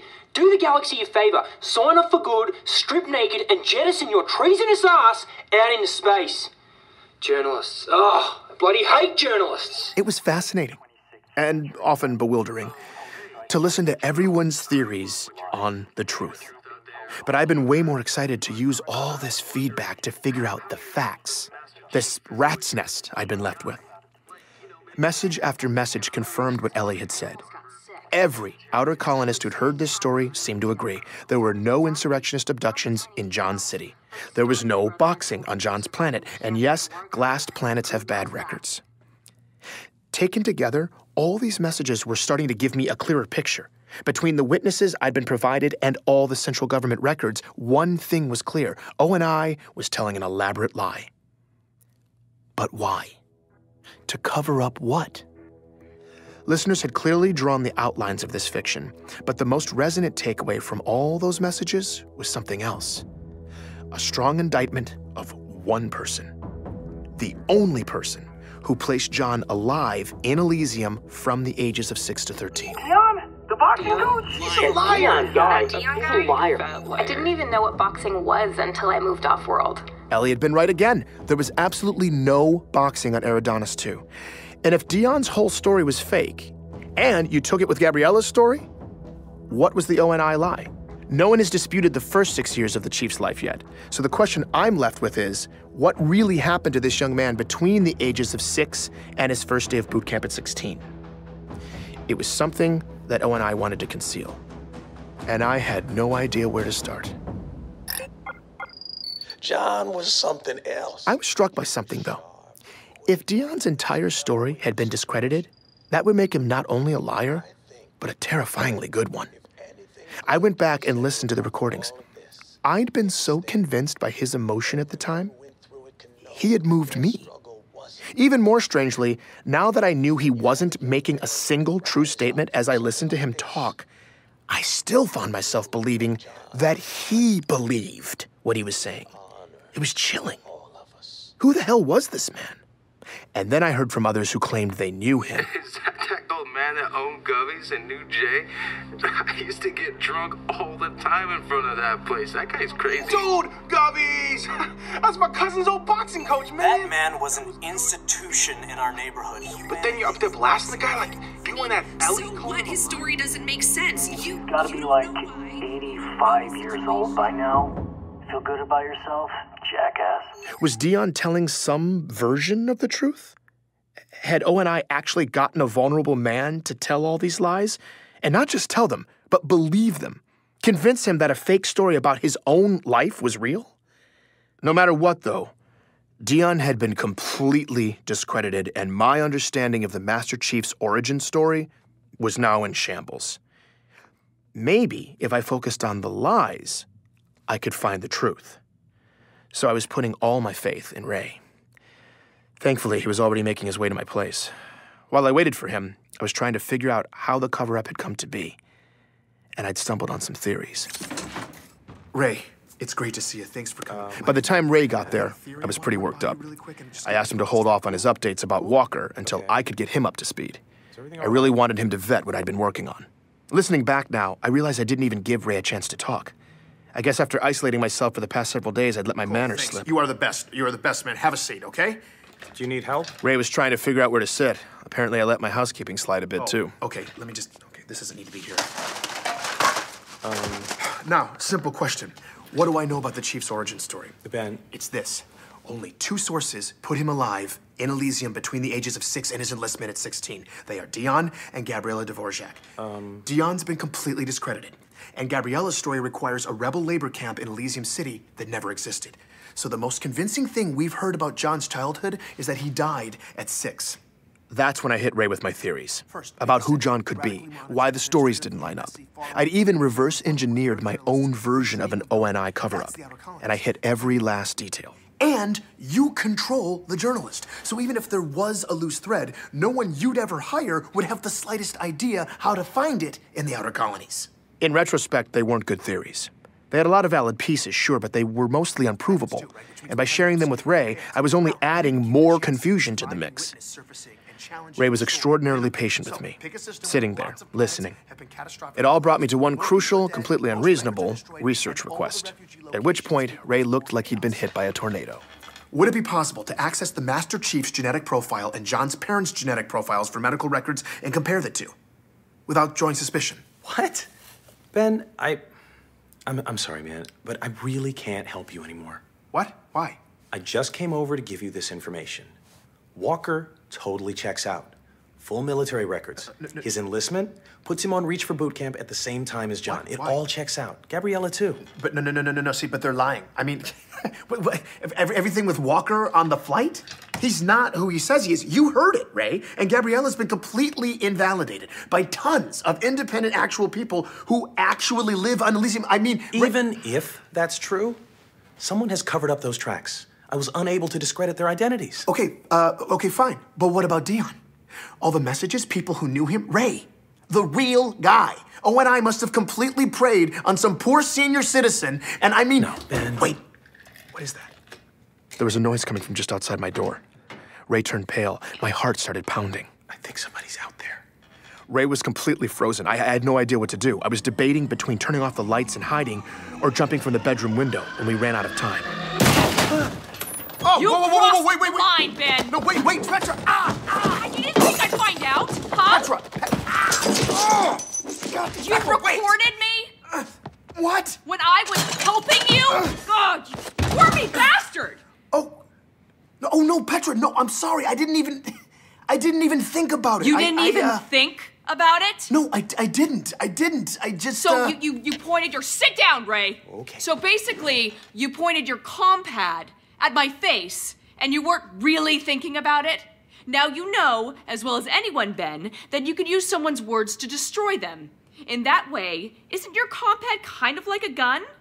Oh, wait, I have a gun. Okay, it's right under my jacket.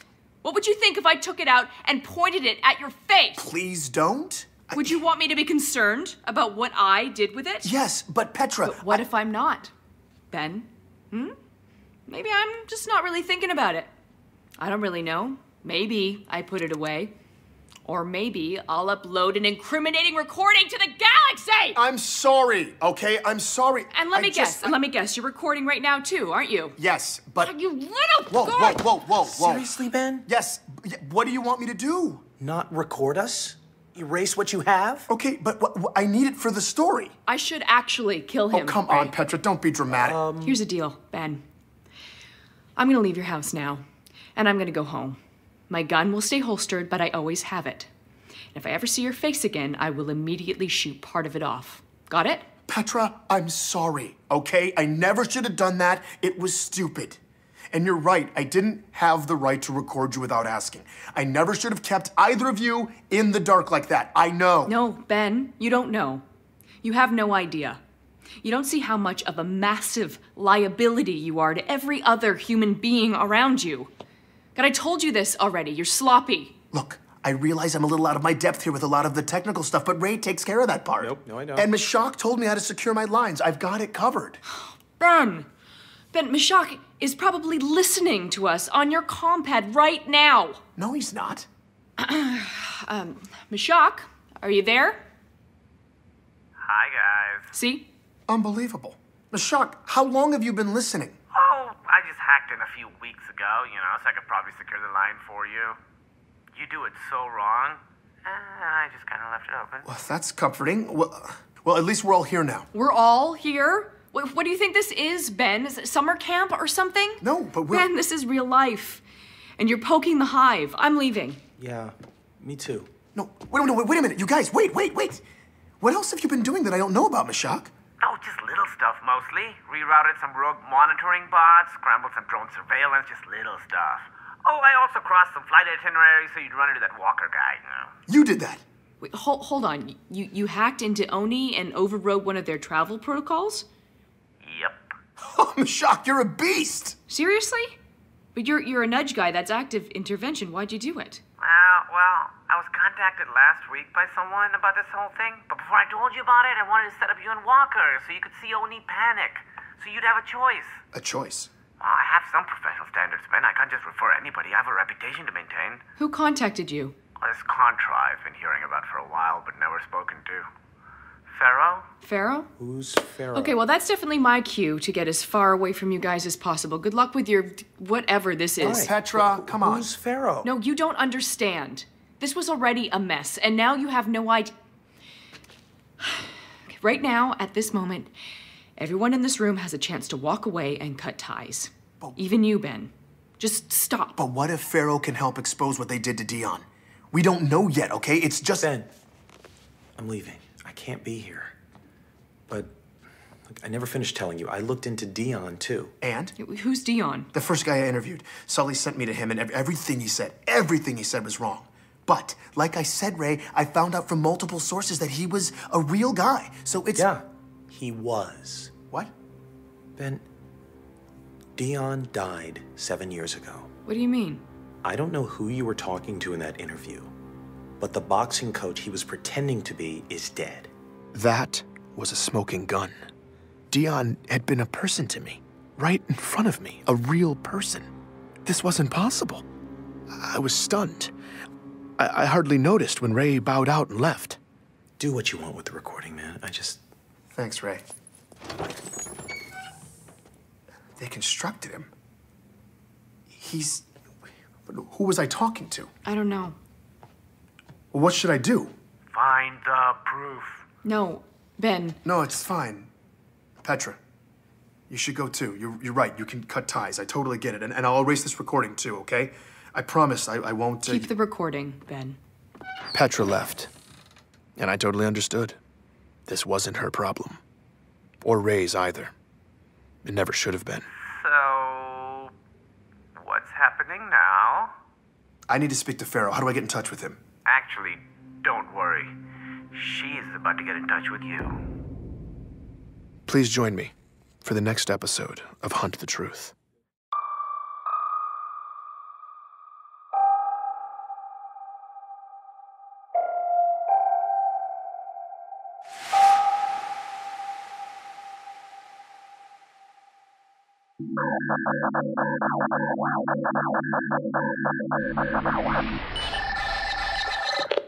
Hello? Come on, Mashak. If you think this is Mashak, think again. This was Mashak. 71 What makes him think that these are funny? What makes him think that these are funny? Wait, this is what you choose to leave on your phone for that? I mean, it's not even funny. It's not funny. Good luck! Mashak, it's neither of them are funny. They're not even... It had been 3 days since the Dion bomb. That friendly old boxing coach I'd interviewed, the guy whose facts weren't lining up, turns out he'd been dead for 7 years. Who had I spoken to? I had no idea. Whatever we'd thought this cover-up was, it now seemed like something far more sinister. Ray and Petra did the smart thing. They cut ties and left. Mashak was the only one who hadn't bailed. Oh God, you know what? It's not funny, Mashak. Instead, he'd give me a potential breakthrough. Apparently, I was about to be contacted by Pharaoh, a mysterious insurgent with intimate knowledge of ONI's tactics and buried history. That was the good news. The bad news? I'd heard nothing since. Pharaoh was a no-show. Mashak was AWOL, and I'd spent the past 72 hours listening to these 2 ridiculous pre-recorded messages over and over. You know what? Who do you think you're outsmarting? I'm the only human in existence who wants to find you. Good luck! My team had been reduced to this man. In a weird way, I'd been comforted by the idea of Mashak's constant surveillance. I liked knowing that at least somebody was out there, even if just to corroborate my existence. Mashak, are you there right now? Are you listening? And now, he was gone. I was beginning to worry something had happened to him. Mashak, are you listening? Just tell me if you are. Wait, is that you? Mashak? I'm so glad you got through. Oh, man. Where have you been? So I could rub it in your face that you're now 3 full days come on! behind me. Oh, my God. Good luck! Oh, my God, if I ever get a hold of him, I'm going to kill him. I'm Benjamin Giraud, and this is Hunt the Truth.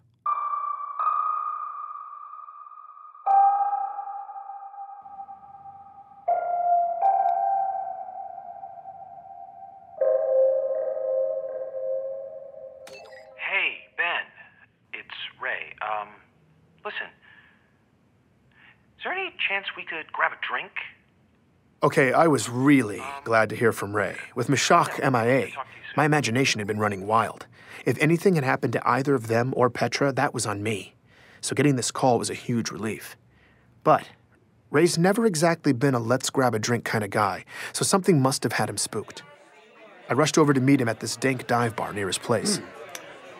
So, I'm here with Ray, and a lot of loud, drunk people.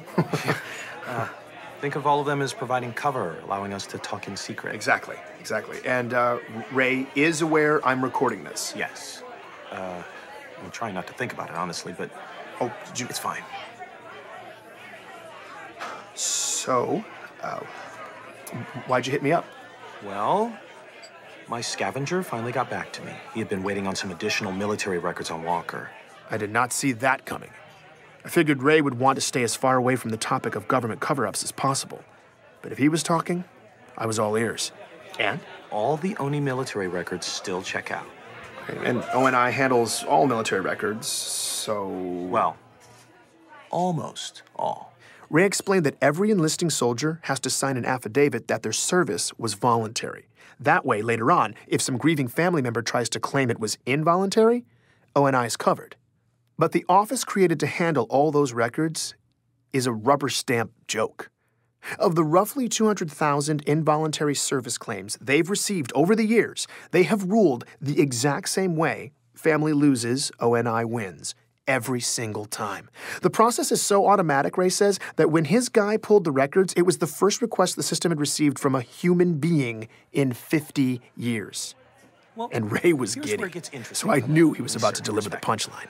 180 days after a soldier's service period ends, the system is supposed to refile the record from active duty to retired. No. Yes. Walker's records weren't retired. And they weren't active either. What? Jacob Walker is the only soldier in the entire military database that is neither active nor retired. They missed that? How could they miss that? Nobody checks? Nope. Nobody but me. Ray had caught ONI in a major admin snafu. And I guess he was on a roll because what he said next blew my mind. Mild-mannered analyst Ray Kurzig had used my recording of Walker's voice as a template to scan the slush for voice-matching audio. I just took Walker's That was straight-up pirate stuff. You what? Ray. You're an animal right now. Who are you? Oh, you are gonna love what I found, Ben. Get ready to take back the road, Ganymede. This is your chance to be one of the first on the planet to have your very own hog. More than 3 tons of... Here is our boy, Jacob, 19 years ago, hawking utility vehicles for some random dealership.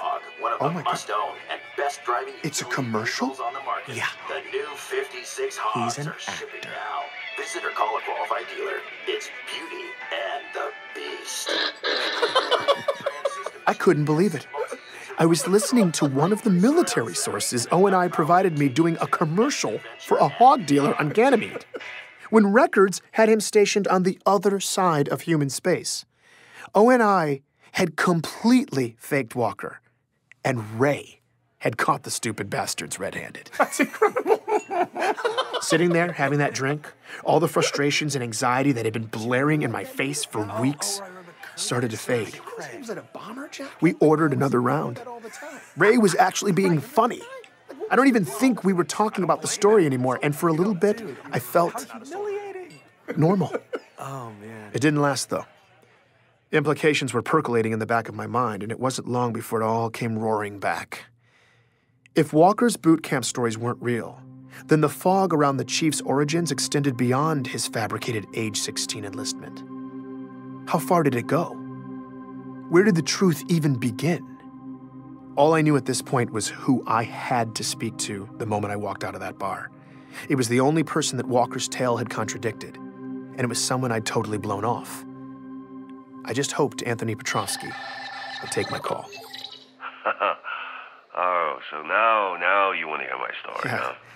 Yeah, hey, look, I owe you an apology. When we spoke, I didn't know what to believe, and I really should have given you the benefit of the doubt, man. Okay, just don't get too weird, all right? It was awkward, but after a few minutes, Petrovsky eventually started warming up. And I've been listening to your story. Really? What do you think? Well, I mean, Oni's lying. Yeah. Nah, it's disgusting. Yep. You know, they just make up whatever the hell they want, like we're all stupid Mhm. or something. You know, it's like, oh, where's the problem? Deep space? Well, let's just throw a glass planet at it, toss in some insurrectionist bad guys, and the story's good to go. You know, it's ridiculous. It's so ridiculous. All your outer colonies people, though, the listeners, man, they're tearing that crap down. You know, it's great. Oh, it's great. I know. I knew exactly what question I had to ask Petrovsky, but I didn't want to ask it. If I was being honest, I'd been avoiding it my entire career. The Spartan program had a dark, dark cloud around its origins. Civilians had no idea, but soldiers had always whispered about it in the ranks. Even the few scattered details I'd gleaned during my years reporting from the front had been enough to convince me that this was one stone I didn't want to overturn. I was embarrassed to admit I'd just avoided it, but I couldn't avoid it anymore. Anthony would tell me everything. I just had to get up the courage to ask, and when I did, here's what he said. Look, all I know is rumors, but everybody whispers about it. Oni kidnapping little kids, leaving behind decoys to cover their tracks. Just clones. Clones that were doomed to get sick and die. And all the families thought they were burying their kids. But really, though, their little kids were now government property, kept by Oni, training to be Spartans for years. And then, when they're barely like teenagers, they start biologically augmenting them, which is just a fancy way of saying they tore the kids to pieces and rebuilt them with tech. Whatever tweaks could give the government tactical advantage. Jesus, man. Survival rate on something like that. But the kids who did live through it, Oni eventually cut them loose. Just sent them out to clean up the ugly in the galaxy. All top secret. Spartans are super classified, so hush, hush, soldier. But then the Covenant showed up. Earth got a front row seat. And all of a sudden you got people throwing parades for them, kneeling at their feet, the pinnacle of humanity. But they're not human. Nobody really knows what the hell's under those Spartan masks, but sure as hell not a hero. It's not a person. Whatever they are, it ain't us. That was the story I'd never wanted to hear. I couldn't prove it. I couldn't report it as more than just rumors. But his story was the only explanation I'd heard since this mess began that actually made sense with the facts. And it gave ONI more than enough motive to bury the truth. Because the truth was a nightmare. The truth was treason, planned and carried out in the shadows with impunity. When you let those in power operate in the dark for long enough, sometimes the dark creeps in. Without checks and balances, it's in our nature to cut corners in the name of efficiency. Trim off pieces of our humanity, a chunk at a time, justifying every cut until eventually all you're left with is horror. By coming forward, Anthony had just broken a rigid code of silence. Don't you have like a... I asked him why. A code of conduct or something you have to follow? Whose code? Huh? Oni's? Yeah, I don't care about that. Look, I don't blame that John kid. Master Chief, whatever the hell they call it, just does what the masters program it to do. Now, Oni, that's the boogeyman. Some sadist CPO wants to test out his Spartan toy, so he oils it up with the blood of my brothers? No, man, no, I'm not keeping quiet for them. Aren't you afraid of retaliation? What are they gonna do? Tell me. Are they gonna make my life suck? Even more than it does? It's too late. I mean, I understand, Ben, you haven't seen where I live, what my house is like. But let me just tell you this, you might prefer the shelter. I eat canned proteins, man. I am one missed check away from living on the streets all the damn time. I got a titanium arm. Huh? Vets benefits?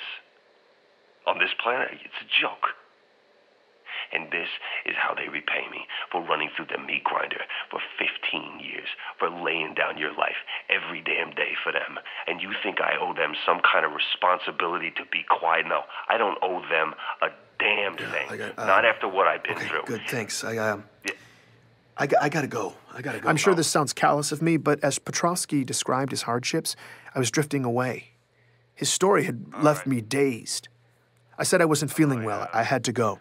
I hope it He helps. understood. It did. You know. It did, thanks. I needed to step back and look at the full picture of what ONI had done, but my mind just wouldn't do it. Instead, I was fixated on one odd piece. The doppelgangers made to replace the kidnapped kids. Out of the disgusting quilt Petrovsky had laid out, I was stuck imagining the tragic life of one of these clones. They were human. They were created in a lab, altered so their bodies grew painfully fast, their bones stretching by the hour, newborns inflated into 6-year-olds. Someone taught them to walk, to speak. Did their handlers touch them? Did anyone look in their eyes? Did they have names? When it was time, ONI plopped them into some other kid's life, leaving them alone in a dark, unfamiliar room in a bed that was probably still warm. In the morning, a family would walk in, strangers who wouldn't even know to explain any of this to them. No one would comfort them. They were completely lost. And then these small children would begin to die, breaking, withering away, surrounded by confused, heartbroken strangers who were powerless to help them, all the doctors making frantic attempts to stop the spreading rot from eating this little, terrified person alive. It was all just desperate wailing against the inevitable, and they would be forced to endure all of it because no one knew the truth, that these children had lived in chaos until they died in excruciating pain because someone had designed them to do just that. The nightmare the clones endured was not a byproduct of ONI's plan. The nightmare was the plan.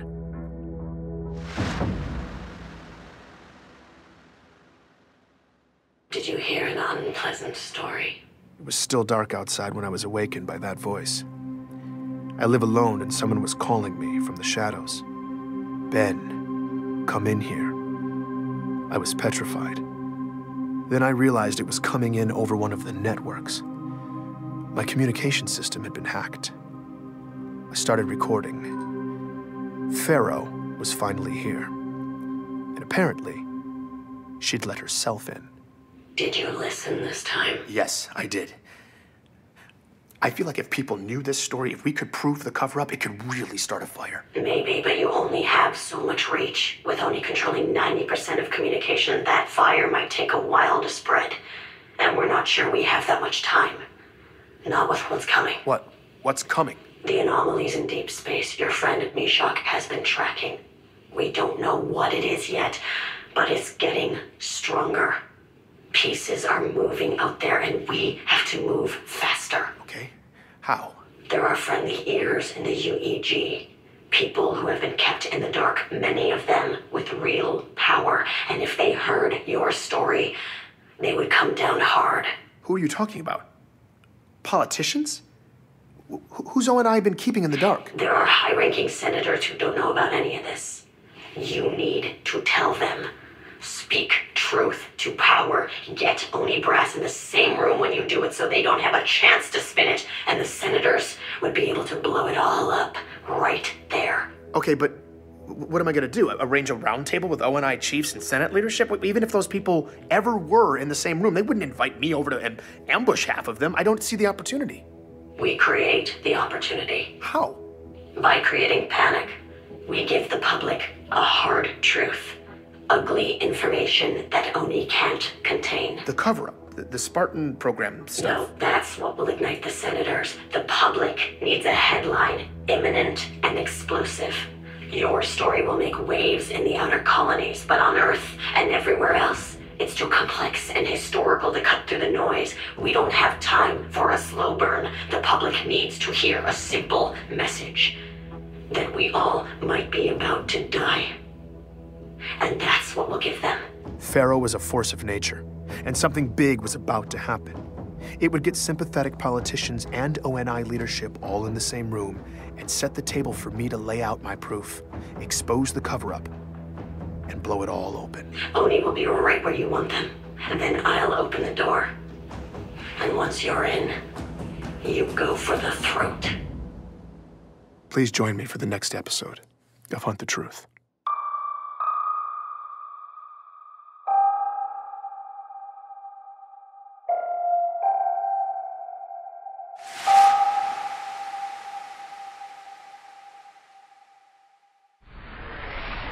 Ben, what the hell have you done? Do you have any idea how much insanity this is causing? I can't even...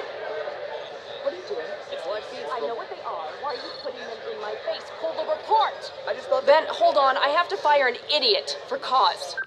This was the first I'd heard from Petra in a while. Ben, get your ass out of bed and call me now! And judging by the messages she'd left me overnight, something major was happening. I hit her back right away. Well, Ben, congratulations. You now have us all fully engulfed in flames. Would you like to explain why? I had no clue what was happening. Anytime today, Ben. Petra picked up on that. You didn't do this. What do we even... I don't have time for this. Check your feed. Call me back. I did what she said. And the feed hit me with a tsunami of information unlike anything I'd ever seen. Every journalism outlet, every social hub, seemingly every person alive was buzzing about the same thing. The leak. The leak. It had hit the open network overnight, and it was all about the Master Chief. I didn't understand. As far as the public was concerned, reports of Spartan activity had almost always been categorically unknowable. And now he was front-page fodder? I skimmed the stories frantically, saw the same tags popping up over and over. Collusion with the enemy, civilian casualties, abducting a hero, assassinating an icon. Oh no, oh my God. The Master Chief did that? What the hell is going on? Those were just the facts reported by journalists. The opinions of the public were far scarier. Like missiles firing wildly in all directions from every corner of inhabited space. This leak about the Master Chief, whatever it said, had already begun deeply dividing people, sending ideologues on both sides scrambling to gain the moral high ground.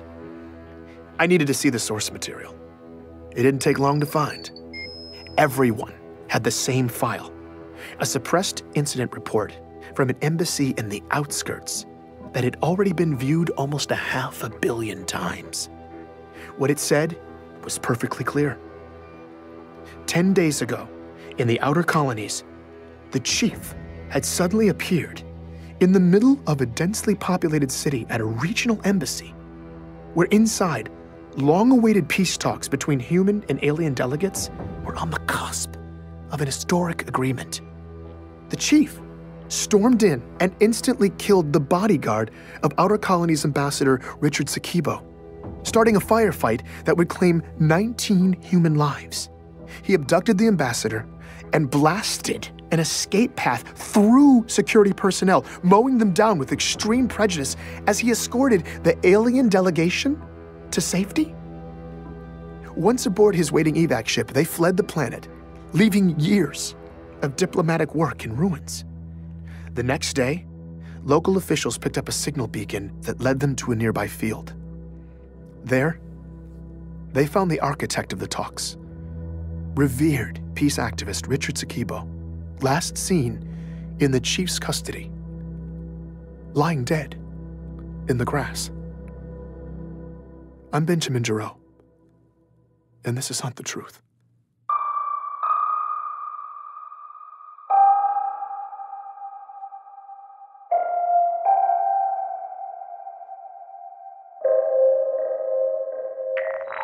Petra, what is happening?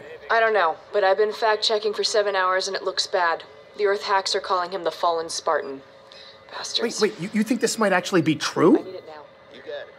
Just tell me now, was this Pharaoh? Did you do this? No, I don't. No, I told her I didn't know, which was technically true, but it was a cop-out. Of course it was Pharaoh. But why? It didn't make sense. Why smear the chief like this? After everything he'd done to save our asses? After everything ONI had done to him? Over the years, he'd faced unimaginable catastrophes. We had no idea how many lives had hung in the balance.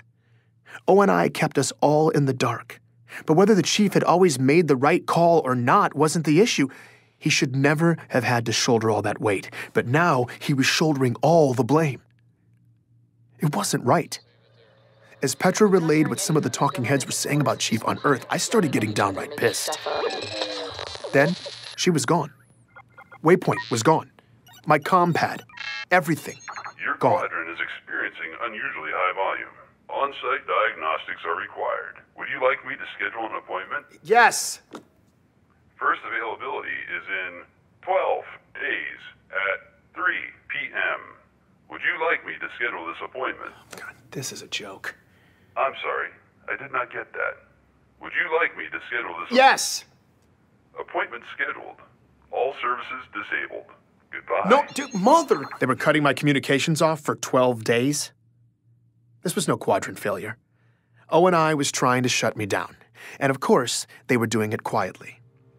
Meshach's security hacks had been keeping me a step ahead of them for the most part, but I didn't have time for this. I had to find out if we were actually stirring things up. I needed to find Meshach, and to do that, I needed a safe place with secure working comms. So I packed some essentials and headed out, taking back routes, dodging surveillance. Moving my workspace to an undisclosed location was a precaution I'd been needing to take anyway. O&I's latest move had just got me to pull the trigger. When I got where I was going, my contact helped me set up shop. And once I was live, this was the message that was waiting for me. Bento Box! Loving what you did with the story, man!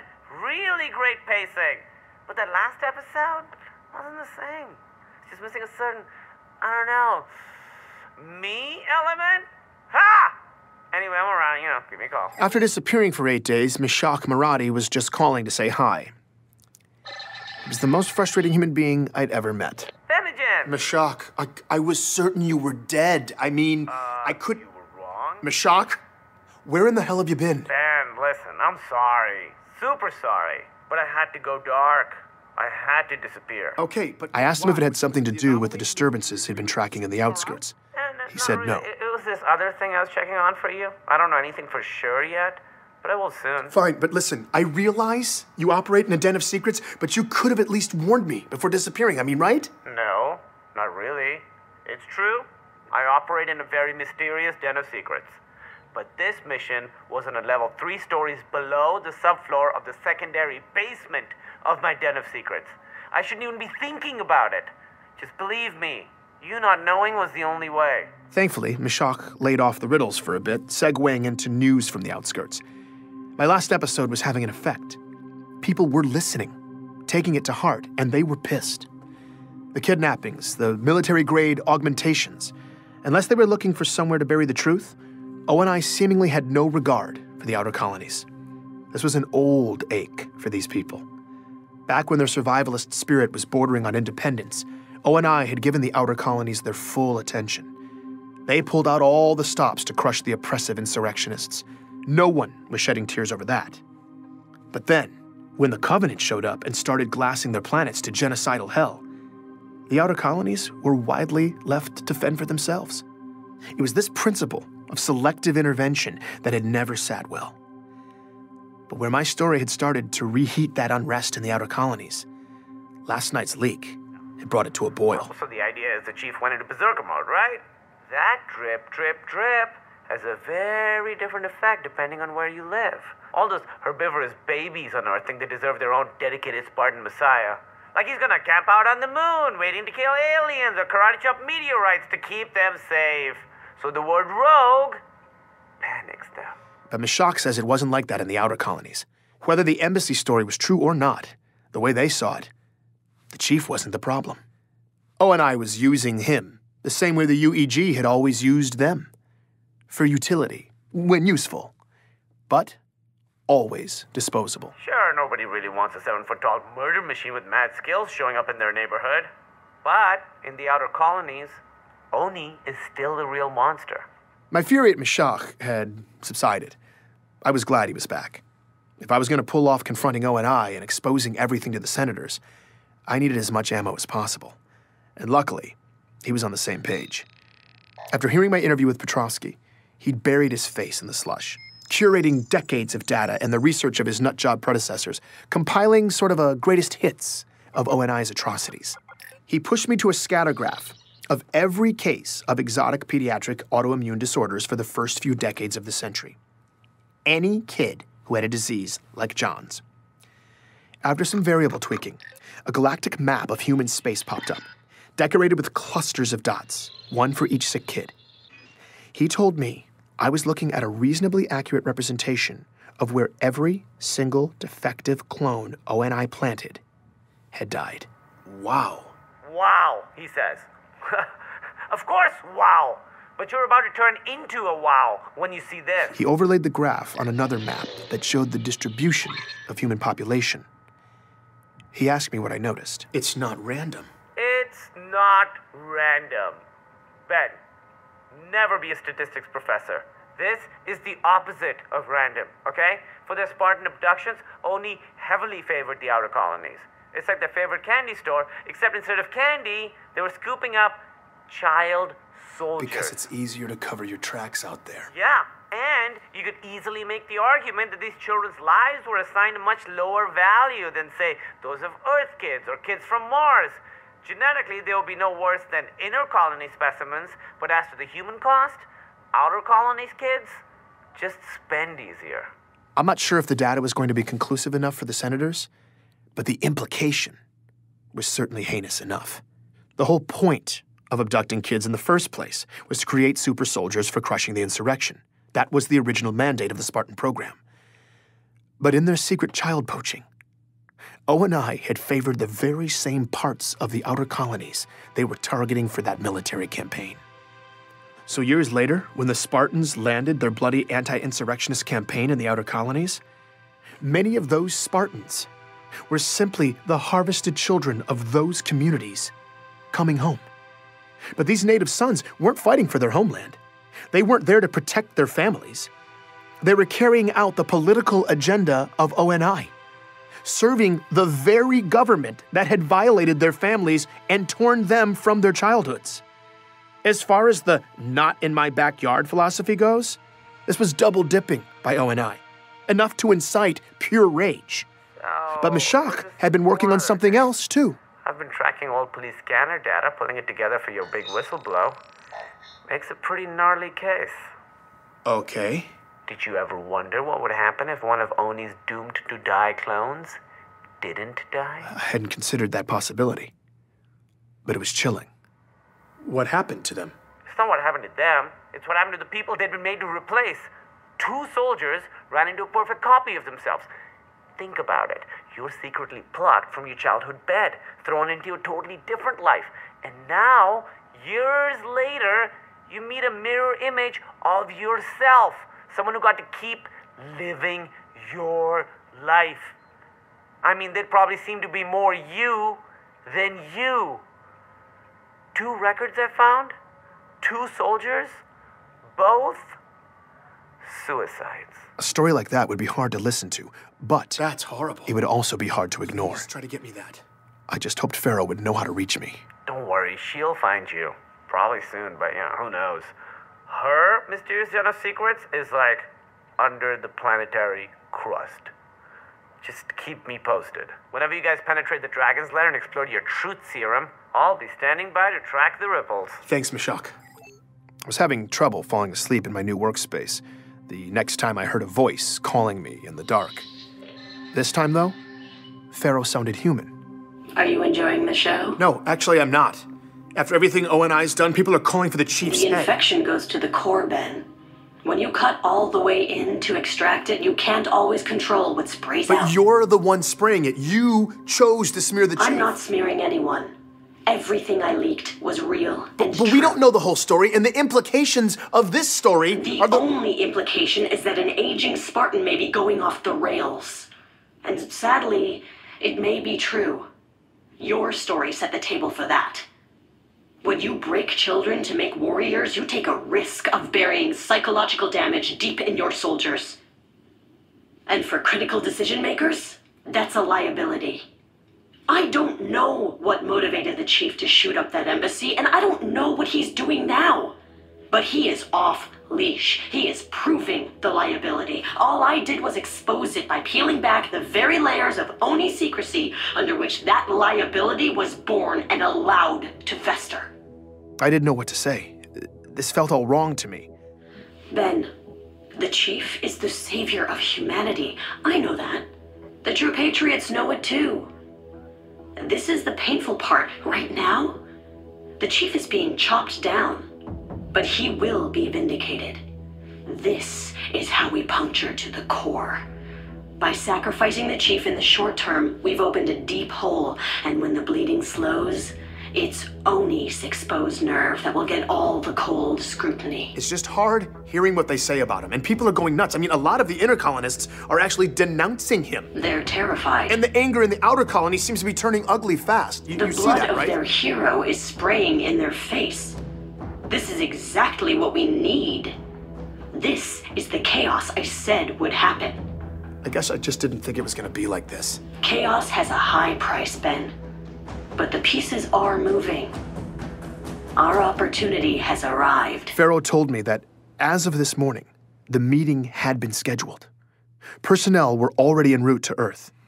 And in a few days' time, ONI brass would be testifying in front of high-ranking UEG senators in closed sessions. Pharaoh was going to hack in and get me a direct, unbroken feed so that I could lay out ONI's ugly secrets to a handful of the most senior lawmakers in the land. I had to prepare fast. I was anxious there wasn't enough time to make Meshach's data convincing enough, but Pharaoh gave me an idea that could amp up the persuasion. She listened in as I made the call. Anthony? Hey, man, how you doing? I just laid it right out there. Do you want to help bring down ONI? He didn't respond. I started to get nervous, but then he spoke up. You bet your ass I do. What do you need from me? Petrosky was in. I gave him marching orders and hung up. I'm so happy to hear Pharaoh that. seemed pleased. Things seemed to be falling into place. So that's your real voice? For the most part. Just off enough to be untraceable. So why'd you switch it up? What happened to the scary voice? Well, we're about to go somewhere scary. I wanted you to feel like you knew who would be fighting at your side. I appreciate that. I couldn't believe we were really going to do this, but I was lit up and ready to go. Ben, I wanted to give you a heads up. There's still one more leak coming. What do you mean? It's the icing on the cake. Just to keep the pieces in motion. Okay, what is it? When is it hitting? It just did. I pulled up my public feed. It took a moment. And then it hit. A security video from the Outer Colonies Regional Embassy. Pharaoh was already gone. Is this real? But her latest leak was live. Right now, millions of people across occupied space were all watching the same thing. Master Chief Petty Officer Spartan 117, seemingly unprovoked, waging a brutal assault against the peace consulate on Biko. Please join me for the next episode of Hunt the Truth.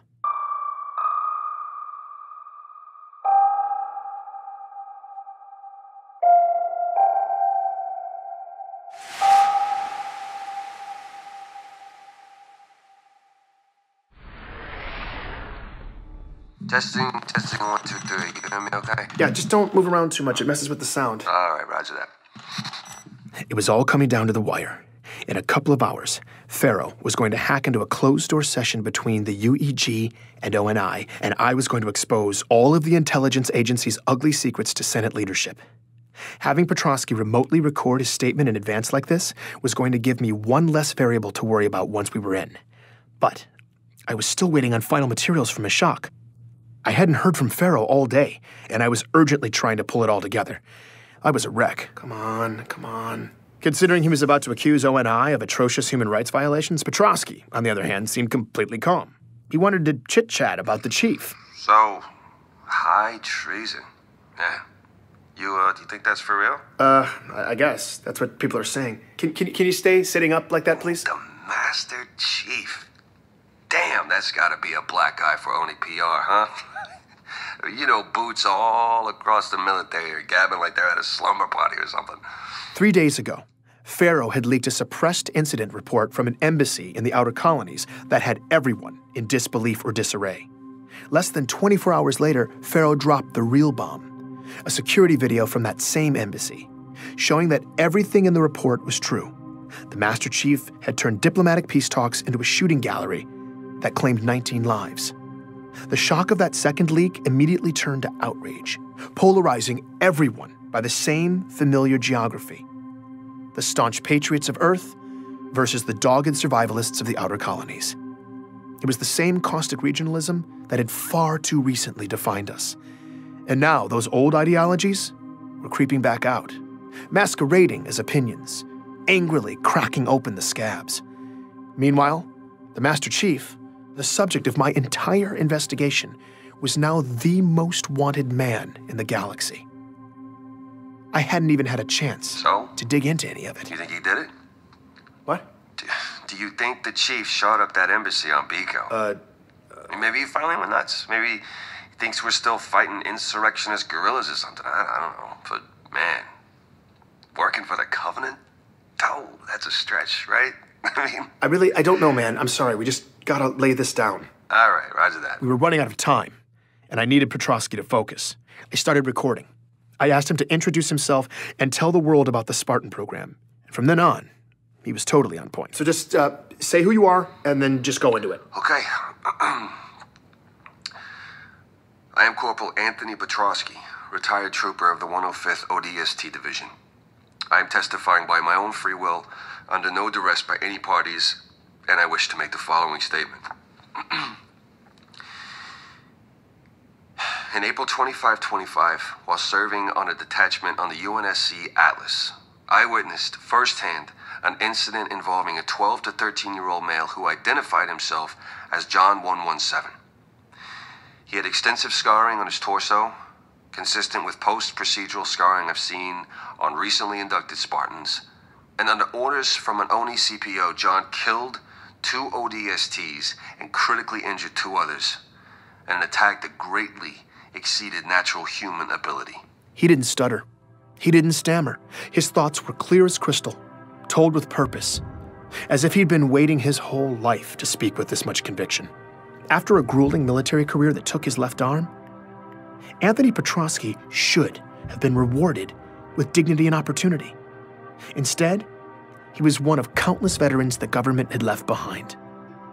But this was his moment, and he'd never sounded more alive. As he laid out his damning testimony about ONI's biological augmentations of children, I knew Pharaoh had been right. Petrovsky's words would humanize this story and persuade even the most jaded senators to listen.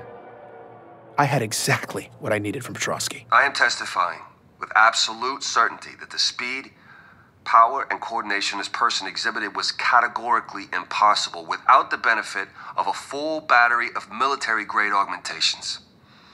Afterwards, the Office of Naval Intelligence, through our COs, issued an order of absolute suppression of all accounts of this incident.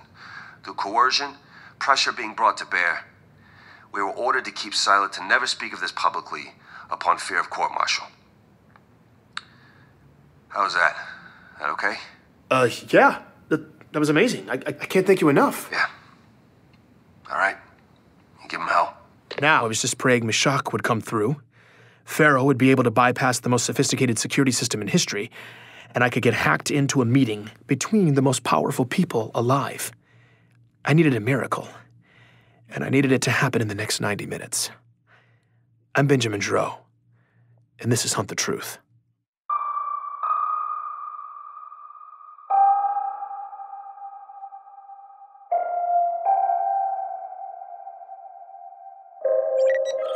Oh, God, what was I thinking? As I tried and failed repeatedly to get a hold of Meshach, I was trying not to dwell on what my plan had been, particularly because it sounded absurd. I was trying to corroborate my accusations against ONI by having Meshach Maradi convert nutjob conspiracy theorist data into documentation that a senator would find compelling. But I didn't have time to rethink the plan. I needed the documents. My calls to Meshach kept dropping, though. Something was up. The networks were a mess. I did not have time for this, and I was starting to panic when a message from the outer colonies finally came through. These files better make sense, Meshach. But there were no files, and it wasn't Meshach. The message was from Katrina, the old friend of John's that Ellie Bloom had put me in touch with, the woman who had told me about John's death. I hadn't spoken to her in weeks. Hey, Ben. I didn't really know who else to call, but I was hoping you could maybe tell me what feedback you were getting from the outer colonies this week. I had no idea what the listeners were thinking. Ever since I'd gone incognito, I hadn't heard any of their feedback.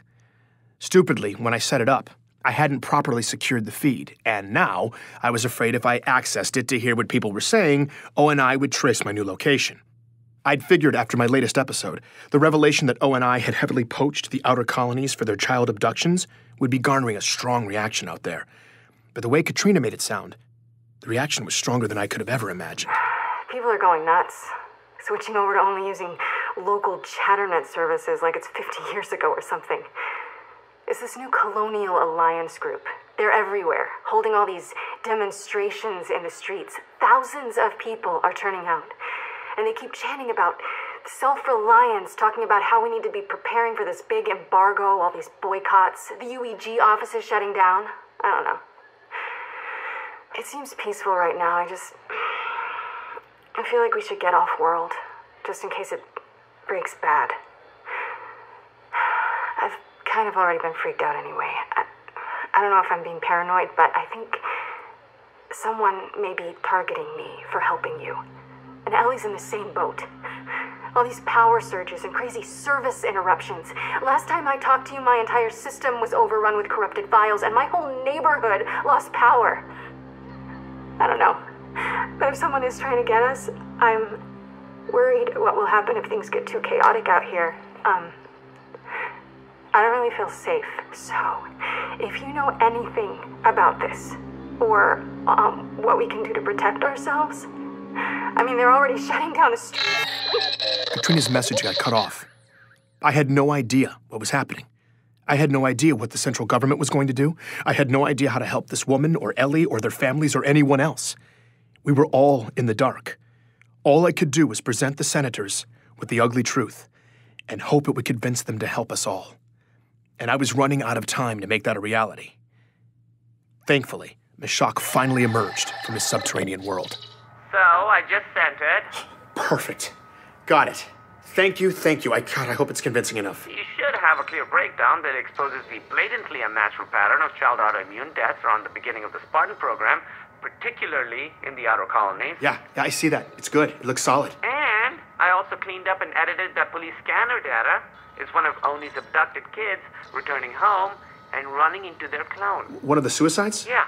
So officer gets called to the scene of a home invasion. It's this middle-aged couple and the teenage son who's in a wheelchair. The officer comforts the victims, assesses the situation, calls it in. There wasn't a confrontation or anything. No valuables appeared to be missing. Victims didn't even get a good look at the guy. The perpetrator just entered the house, went into the son's room, son freaked out, perpetrator fled the scene, blah, blah, blah. Now everything seems to be okay. During his report to dispatch, though, the officer gets startled by a sound. Reports of possible shots fired somewhere nearby. Backup arrives to canvass the area. About 10 minutes later, same officer reports discovering a body in a nearby field. It's a teenage kid, dead from what appears to be a self-inflicted gunshot wound. That's where the officer's report to dispatch took a turn. 7 Charlie 19, what's the rush on? It's the exact same kid. The kid from the home invasion over at STEM. I mean, it's 1056? Looks like his identical twin. I don't even know what to say. 7 Charlie 19, ME is en route. The medical data Meshach had sent along with the audio made the picture even uglier. The son was in a wheelchair because months of medical procedures had left him with permanent nerve damage from when he was 6 years old, under treatment for autoimmune and significant cognitive disorders. Those procedures that left him paralyzed were nearly identical to those from John's medical records. Before the survivors had been removed from the data, this boy had been one of the dots on Meshach's scattergraphs of likely clones. I didn't know what to say. So I realize it's messy. Whether you can use it or not, at least now you know. I didn't have enough time to wrap my head around this new piece. So I made the difficult choice not to use it. But hearing yet another ONI horror story made me all the more determined to blow it open. I just needed Pharaoh to show up in the next few minutes with a miraculous way to get in the door. Thanks, Meshach. So this should all be going down here in Don't be nervous. You'll be great. I've got all my channels open, ready to go. Whenever it pops off, the murmurs will pop up. And if the senators are making moves against Oni, that's the kind of chatter that rattles teeth. So don't worry. We'll know soon enough if it worked. Thanks, man. Okay.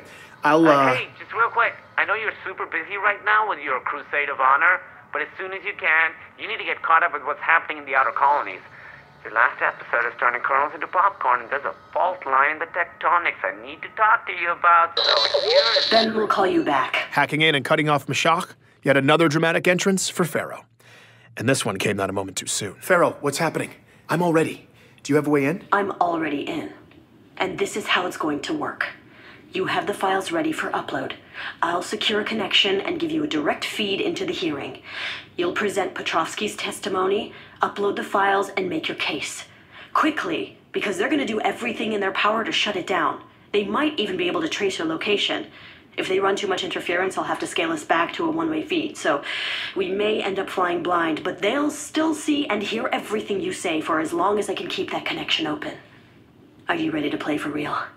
I had to be. Yes. Good. I'm patching you in now. Go for the throat, Ben. This was it. Every shred of journalistic integrity I had left was about to go out the window. I had a strongly biased opinion, and I was about to deliver it to some of the most important policymakers in government. This wasn't just an expose of ONI's deeds. It was an indictment that constituted a call to arms. I just hoped the senators would listen. There was no audio, but I suddenly had a full view of the congressional chamber hosting this meeting. I couldn't believe this was happening. My eyes scanned the room. The 12 senators who represented the Senate Armed Forces Committee seemed to be there, and 3 of the 6 ONI directors lined up in front of them. My heart was racing. Then, I saw someone else. Wait, is that Sully? Ben, you're live in 3, 2, 1. I saw my face pop up in the main display at the head of the room. The proceedings seemed to stop as all the heads turned and looked at me. For a moment, I froze. And then I began. Distinguished representatives of the Unified Earth Government and the Office of Naval Intelligence, my name is Benjamin Giraud. I was a journalist hired by Commander Michael Sullivan to do a profile on the Master Chief Petty Officer John 117, and my contract was terminated for exposing a widespread cover-up by ONI on his true origins. As I spoke, I tried to look at the camera and ignore the return feed. The image of my own face speaking to a room full of supremely powerful people was incredibly distracting. I could see out of the corner of my eye, though, that it was working. They were listening.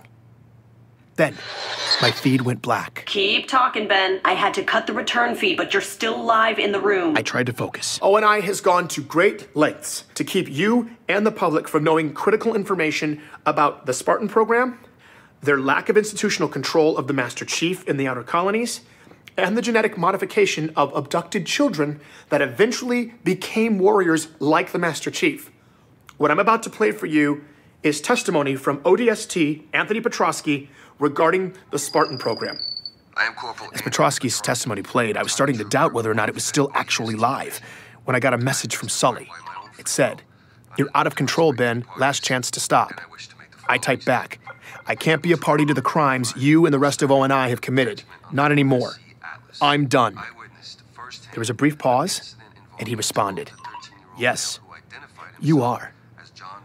My gut sank, but I wasn't going to back down. You're going to have to finish up quickly, Ben. They're hitting the hack hard. I can't keep it open too much longer. As Petrovsky finished up, I quickly edited my final piece, chopping out any unnecessary language. Then, it was time to bring it home. Senators, for their Spartan program, ONI kidnapped young kids and illegally engineered doomed-to-die clones to replace them. They kept the children as military property, subjecting them to horribly unethical training regimens, and eventually performed dangerous biological augmentations on them while they were still growing. This was how they made the Spartans. Half of these children most likely did not survive. I've provided you with files that corroborate my claims as to these egregious human rights violations. I ask you to review them with an open mind. ONI has gone to great lengths to cover up this story, including elaborate fabrications. Wrap it up, Ben. I've also provided you with clear evidence of this disturbing cover-up, as well as audio evidence of the threats I have received in the past several weeks for pursuing this information. We're about to lose this I come feed. forward at great risk to my personal safety, and my only hope is that you will look at the facts and take the directors of ONI and all those responsible to task for these atrocities. Thank you for your time. The feed cut out at the last moment. I was in shock. What had just happened? Perfect. Now let's watch it burn. The revolution has started, Ben. And you with a spark. From now on, you're under our protection. Pharaoh? She was gone, and my head was buzzing. It felt like I was in a dream. What had I done? I looked down at Sully's last message. His response to when I said I'm done, it was chilling. Yes, you are. That was all he said. That was all he needed to say. I felt dizzy. I had to keep moving. Find out if that kamikaze mission had had any effect whatsoever. The first ripple popped up right away. It was a message from my bank. We regret to inform you that your account with HUNTtheTRUTH has been deactivated. If you have any questions, please speak with a financial representative. I called immediately and got a representative on the line. She told me I was under investigation for the unauthorized possession of sensitive government materials. The audio files from my story. I was being fined an astronomical sum for keeping them, and as a result, my assets had been frozen indefinitely. I couldn't believe it. I checked all my accounts, either locked down or zeroed out. In retrospect, cashing out should have been step one, before I took on the most powerful government agency in history. But it was too late now. O&I was bringing down the hammer, and I'd been financially ruined. I was reeling from this realization when 2 delayed messages popped up in my queue. The first one loaded quickly. It was Meshach. Beth, things are getting a little hectic out here, so I don't even know if this is going through. But I was trying to tell you before I got cut off that... Okay, now we need to talk in person. It's urgent. It's something I found. But we can't talk over comms about it, so I'm coming to see you in person day after tomorrow. Don't talk to anybody. Don't try to reach me. I'll be there soon, and then we can sit down and just go over the whole... I couldn't wait for Meshach to get here, so against his wishes and my better judgment, I tried to raise him. But something was wrong. Like everyone else in my region, I'd had plenty of failed calls to the outer colonies in my time. But this was different. Like it didn't even send the call. I checked my ChatterNet feed. It was full of comments from people just like me panicking because they couldn't reach the outer colonies. Scattered reports that the communication buoys themselves had been shut down. That didn't make any sense. The second delayed message finally finished loading. It was from Katrina. Ben, I can't even point this down. It's totally gone. We're completely my parents, Ellie, no one from the whole system is ChatterNet. And there's a full core. Please, if you can tell someone what's happening or get somebody to need help and we need food And then, silence. That was it. I couldn't get through again. No one from the inner colonies could. The outer colonies had been completely cut off. After years of O&I quietly committing atrocities from their high perch, it felt like their phantoms were finally in motion, shifting the landscape with unknown objectives. Somewhere out in the shadows they'd created. I listened to Meshach's message again. I needed him to help me sort this out. The idea of sitting here, waiting in that darkness for him, scared the life out of me. I had to be patient. I just had to get through the next 48 hours. But he would never show up. That message was the last time I heard from Meshach Maradi. Please join me for the next episode of Hunt the Truth.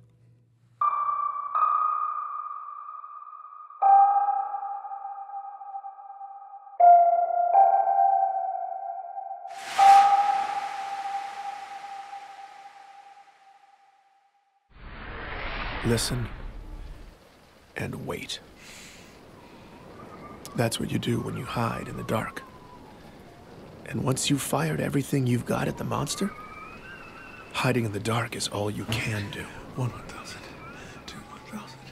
Ever since we'd hacked into the Senate hearing, I'd been listening and waiting, hoping our testimony would find the right ears, afraid O&I would find us first, just sitting here in the shadows. I didn't know where O&I ended and the world began. And it was the not knowing that kept me up. Because even if we had landed a fatal blow, all we could do was watch and wait for gory chunks to surface. So far, the surface was calm. The only thing I knew for sure was Meshach had never shown up. Every day since had been sickeningly silent, and every night, my doubts grew darker, haunted by scenarios that always ended in quiet, black bags. What had I done? Farrow and Petrosky could handle themselves, but if O and I had come from a shock, it was my fault. And now they would be coming for me. I'd been holed up here for days. Darkness brought nightmares, so I'd stop sleeping in it. Nighttime was work time, and I kept my display as dim as possible. Only my contact knew I was here, and I wanted it to stay that way. This place was all concrete and dark corners. I'd memorized the sounds the building made, the breeze shushing down the stairwells, the click of the cooling system's hibernation mode, the scurrying of rats in the walls. Anything else, and I would instantly black out my display, crawl beneath the window, and wait on high alert until the sounds and shadows normalized again. Then, I'd count to 100 and crawl back. I hadn't deviated from the protocol once. Till tonight. With the storm pounding on the roof, screaming through the high vents, I was effectively deaf. Anyone could have snuck up on me. All of the concrete was echoing, and all those dark corners seemed to be coming alive, coming down the hall, and I tried to remind myself, if anyone came, they'd hit the tripwire. I'd have 5 seconds to hide. But every bump was a footstep. Every howl was a voice, and everything in me told me someone was inside the building. I wasn't going to wait for the tripwire. I slid over to the loose panel on the floor. Beneath it, there was a narrow space. I squeezed into the gap and closed myself in. No matter how hard it stormed, no matter who came for me, no one would find me here. Waiting in the dark. That was the hard part. But spending the night under the floor was the best sleep I'd gotten in weeks. I'm Benjamin Giraud, and this is Hunt the Truth.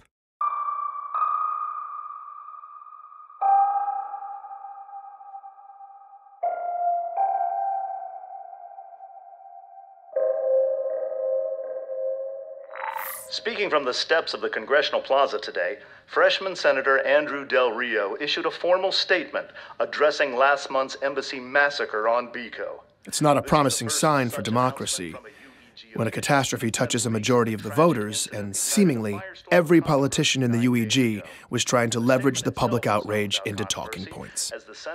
Everything from military spending to tax relief. Not Senator Andrew Del Rio, though. His sights were centered on one narrow target. Of the fallen Spartan yet. So, the Master Chief stormed an assembly of peace activists and began to gun people down. Now, I'm sorry, but the Spartan 2s are fundamentally flawed and dangerously outdated.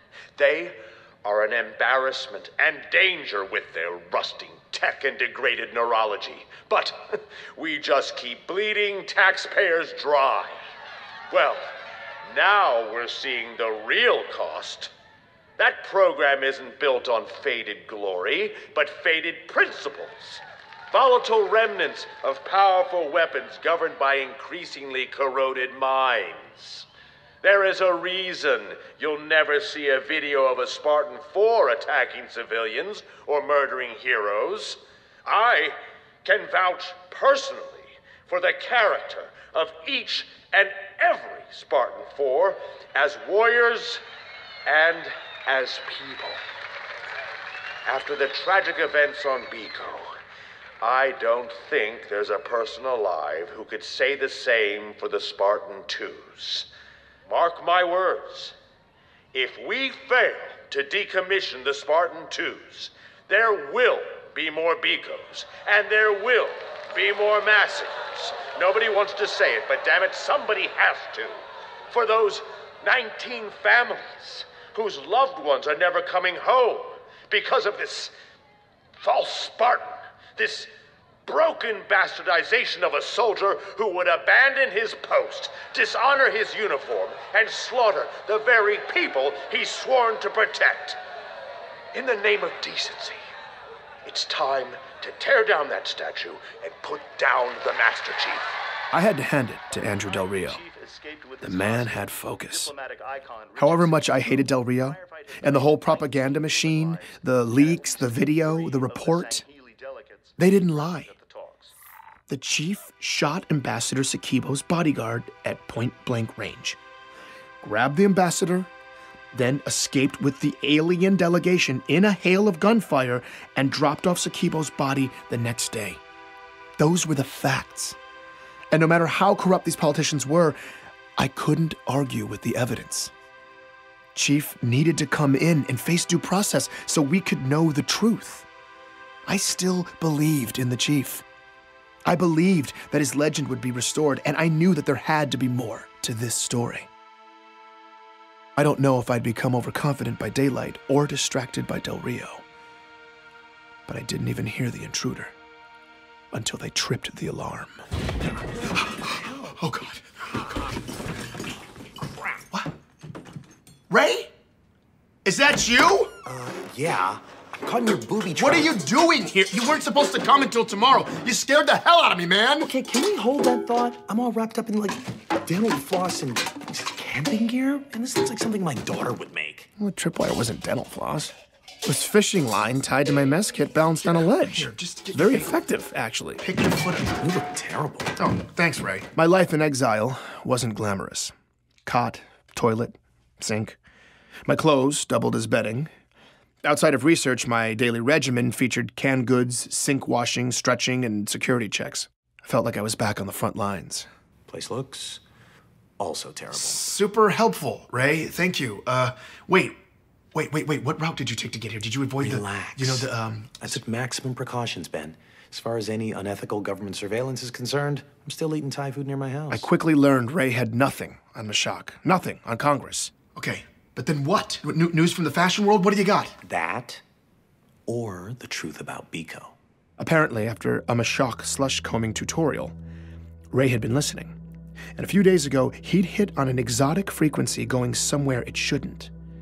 The Sanghili, the alien race from the Biko peace talks, had sent an official transmission to UEG servers on Earth the day after the leaks. And on their end, the government had buried it deep. That's the Sanghili clan leader saying they had nothing to do with the massacre.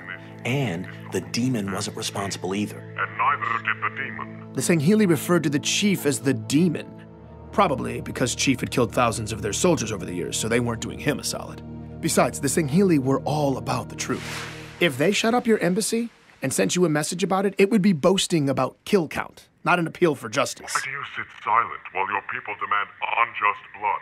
He's making it sound like Biko's lusting for vengeance. Huh? No, I've been looking at Biko for days. Look, it's totally peaceful there. Exactly.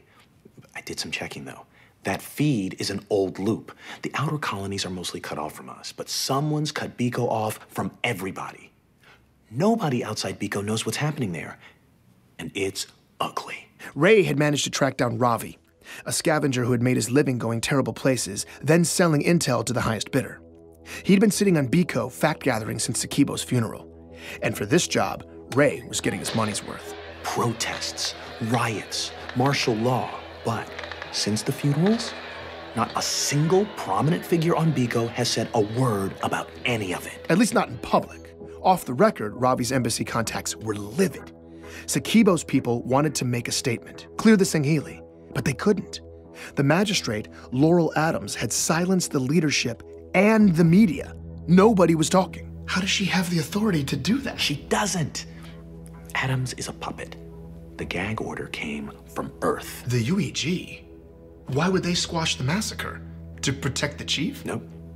To cover their own asses. After uncovering a serious security threat 1 week before the talks, Ambassador Sakibo had petitioned the UEG for support. Badly needed support. But the senators blew him off with an automatic rejection. Sakibo's office had no choice. Regional stability was hanging in the balance, so they went ahead with the talks. And it broke. Very bad. Gag order landed, media silence. And off the record, the only answer Ravi could get when he asked who did it was not the Sanghili. But once Pharaoh's leaks hit and the chief was the bad guy, Biko's streets popped off and Sakibo's people took action. They broke rank, quietly launching an independent investigation into the massacre. The only suspects were a bunch of extremists called Sapien Sunrise. The Sapien Sunrise believed species integration was destroying civilization. Humans pure, aliens bad, that sort of thing. Most of these groups just got together in somebody's basement over baked goods and hate speech. But Ray was pulling up terrorist dossiers, donor registries, military protocols. Sapien Sunrise were packing way more than pastries. And Sakibo's talks would have represented everything they hated. Here's the overview. They did it. Well, that's a short investigation. They plotted to assassinate Ambassador Sakibo, frame the aliens, and end the peace talks. Now, I don't know if the Sapiens were counting on inept local intelligence or they're just arrogant psychopaths, but they were brazen. According to the investigators' notes, Sapien Sunrise had been loudly threatening the embassy for months. No wonder the gag order had frustrated the diplomats. But once the investigation was on, it didn't take long to tie 4 of the dead civilians to the local Sapiens chapter, along with 4 embassy guards and Sakibo's personal bodyguard, a man with a substantial military jacket and Chief's first kill upon entering the chambers. All in all, 9 Sapiens were at the embassy that day. And the Chief took out every single one of them. Damn. And there's evidence that the Chief didn't kill a single innocent. Wait, what evidence? That's not in the video. Apparently, there's a second video. Ray, do you have it? No, but it's out there. Coroner's reports, too. What? Can we get it? No, But what about the UEG communications with the magistrate? We could prove they were negligent in denying Sakibo's security request. Ravi couldn't get that either. The gag order came back down hard, Ben. They went silent again? After all that, they just stopped investigating. Ravi thinks the UEG must have offered the diplomats something sweet. Yeah, how about clearing the Chief and the Sangheili and throwing the Sapiens into a hole? I mean, come on. We're lucky we got this. Besides, the diplomats made it sound like justice was coming soon. Justice? They're just gonna say Sapien Sunrise did it with Chief's help. And they're gonna get away with it. I mean, what's wrong with these people? They're evil. Sakibo's office had been trying to forge a better world in a region of space where very little is black and white. They'd asked for help, and while the UEG refused to even read their request, the Master Chief had shown up. His ship entered their atmosphere so fast, air traffic AI registered it as a fireball. And considering the beeline he made to the embassy, he must have had virtually no warning. Chief charged solo into a hopeless situation with no time. He interrupted an assassination, possibly averting war. He neutralized heavy combatants hiding behind civilians, and there wasn't a drop of innocent blood on his hands. He got Sakibo and all but 3 of the Sangheili to safety. The only thing the Chief couldn't do was keep Richard Sakibo's heart beating. But in reality, without that second video, or coroner's reports to clear the Chief, without documentation of UEG negligence, I had nothing. I could already see it falling to pieces before my eyes. Ray, this is... Thank you. You didn't have to do this. I didn't have a choice, actually. I need a favor. Okay. Everything going on in the outer colonies, my parents are out there. Ravi couldn't help. Nobody's getting through, but if you could talk to Petra, see what they're saying on Earth. Yeah, of course. Ray was powerless to find his parents. I'd been powerless to save Mishak, to help Katrina, to find Ellie. I didn't know what I could do for anyone. But I called Petra anyway. It's awful to admit, but I think I just hoped she'd be powerless too. When Petra answered, I started rambling, when suddenly she cut me off. Ben, listen, I'm glad you called, actually. I have a lead for you. What? It popped up a couple days ago, and I've been sitting on it, debating whether to give it to you or Petra. delete it, or it's from someone I trust, and Petra, I don't need a handout, okay? If you want Ben, the lead... I don't want it. I didn't know if I want to be responsible for having given it to you, but I know you need it. Here. I opened the package. Coordinates. Some sector on the outskirts. Underneath was a 72-hour window. It started soon. I looked up the location. It was on Bliss. I'm not sure what you'll find there. Maybe a server or... A server on a glassed planet? I don't know, okay? Maybe it's a mass grave. All I do know is it's an anomaly. They don't know about it. And for 72 hours, there will be a security lapse where no one's watching. And that is a hard clock, Ben. You have to get in and out within that window. You understand? Yeah, okay. Ben, this is a once-in-a-lifetime shot. Somebody risked their life to get me those 72 hours, and I need to know that you're going to be... I'm sorry. No, I appreciate that. I'm in. I'm gonna do it, okay? Thank you. Okay. That's your ride. That's a look at Freighter. Leaves tonight. Bring your piggy bank. Everything you've got. These people only speak bribe, and they're not easily impressed. I don't know why, but somehow in that moment, I felt completely ready for this. It was time to make a power move, and that's what I was gonna do. Oh, Petra, just one more question. I hate to ask, yes, but... you can keep the recording. How did you know? God, you are the worst, Ben. Take care. Okay, thanks, Petra. If I was going to the far reaches courtesy of capitalists, I needed to stock up on essentials and grab all the money I had left in the world. The rainy day fund I kept squirreled away at my place.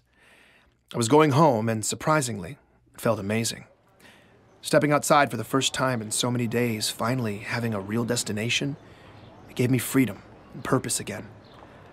I was all ready for a quick grab and go, but as I breezed up the walkway to my building, I saw something weird. Notices from the city stapled to the front door. This structure had been condemned. Unfit for human habitation? What the hell was this? My key scan still worked, though, so I pushed into the dim entryway. The power was off in the building. It was silent. And every door down the length of the hall was ajar. What in the hell? Hello? As I moved down the silent row, I glanced into my neighbor's apartments. Hello? Everything inside. Furniture, fixtures, pictures, windows. Everything had been draped in clear plastic sheeting that stirred as I passed. The second floor was the same way, silent. Every door open, every last inch inside covered in plastic. As I turned the corner, though, I noticed my door, still damaged from Petra's boot, was closed. It was the only closed door. I pushed it open, and my guts collapsed inside of me. Everything was gone. The entire apartment had been gutted. There's nothing. Everything, down to the light fixtures, the appliances, the cabinetry. They'd pulled up all the flooring, stripped all the trimming, ripped out all of the plumbing. All of it was just gone, without any hint that it had ever been there in the first place. As a breeze moved in through the gouged out sockets where my windows had once been, I realized it had gotten dark. The monster had been here. It had come inside my home. And now everything I had been completely erased.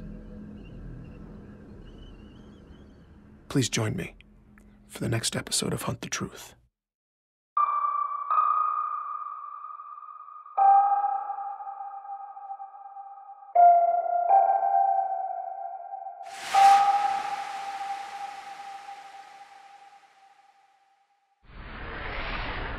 I was running out of time to catch the freighter to Bliss and follow up on Petra's lead.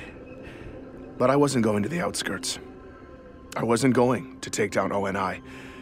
I was going to sit here, in between the floor joists of my old bedroom, and let all those loose bits of silica glass poke through my clothes and scratch up my skin. At this point, I didn't care. The room I used to sleep in didn't even have a floor anymore. The night was pouring in over my shoulders, and no matter how hard I tried to disappear into my hoodie, the temperature just kept dropping. I never should have come here. They'd evacuated my neighbors, taken all my things, my stash of money, torn everything down to the bone. And they hadn't even left me a hint that I'd ever existed in the first place. ONI could erase anything they wanted to. Hunt the truth. I just sat there. It was quiet. When I got a call. Hello, who is this? Ben, you need to get out of there now. They found you. Wait, Pharaoh? Wait, no, how Ben, did you... listen to me. I told you I'd protect you. Now go before it's too late. Protect me? I don't even know who you are. How can I even trust Ben, you know, I'm not going anywhere. Damn it, Ben. Have a pity party later. You need to get out of there now. It was already too late. Okay, Ben, listen to me. Ben. Oh, damn it. I could hear them out there through the giant hole where my windows used to be. Oh, no. I needed to hide, stay quiet. If they were using biometrics, I needed to slow my heart down too. But I was terrified. And then I froze. ONI was here. And everything became instinct. I flew out of my apartment into the hall. A door. Any door. I picked one, but the plastic sheeting. I stepped too loud. So I retreated and slipped through a door across the hall. Soft feet this time. Moving as fast as I could toward a back bedroom, avoiding the wrinkles on the floor, navigating the silhouettes of draped furniture. Trying to be silent. I curled up beneath a bedroom window and listened. That was my door opening. They were in my apartment. Had I left any evidence? I needed to relax. I breathed and waited. They would systematically scan the building until they found me. And then they were going to stuff me in a bag. I closed my eyes, tried to disappear. The sounds had gotten faint. This was my chance. I could make it to the stairwell, but I had to go now. I went, and 3 strides into the living room, I could hear them coming around. I dropped down out of sight behind a couch. They were right outside. I waited. It was quiet. And then they struck. No. The agents began to overpower me. They were about to put me down when the agents crumpled to the floor. They were dead. What happened? I tried to clear my eyes so I could see when suddenly I heard one of the agents still alive. And then he wasn't. I saw the shooter emerging from the shadows, snatching up the ONI compads and stepping right up to me. Do you trust me now? Yes. What? Yeah. More agents will be here in 2 minutes. You can wait here to die, or you can get your ass out that window right now. I did what she said. Okay. I just met Pharaoh. I'm Benjamin Giraud. And this is Hunt the Truth.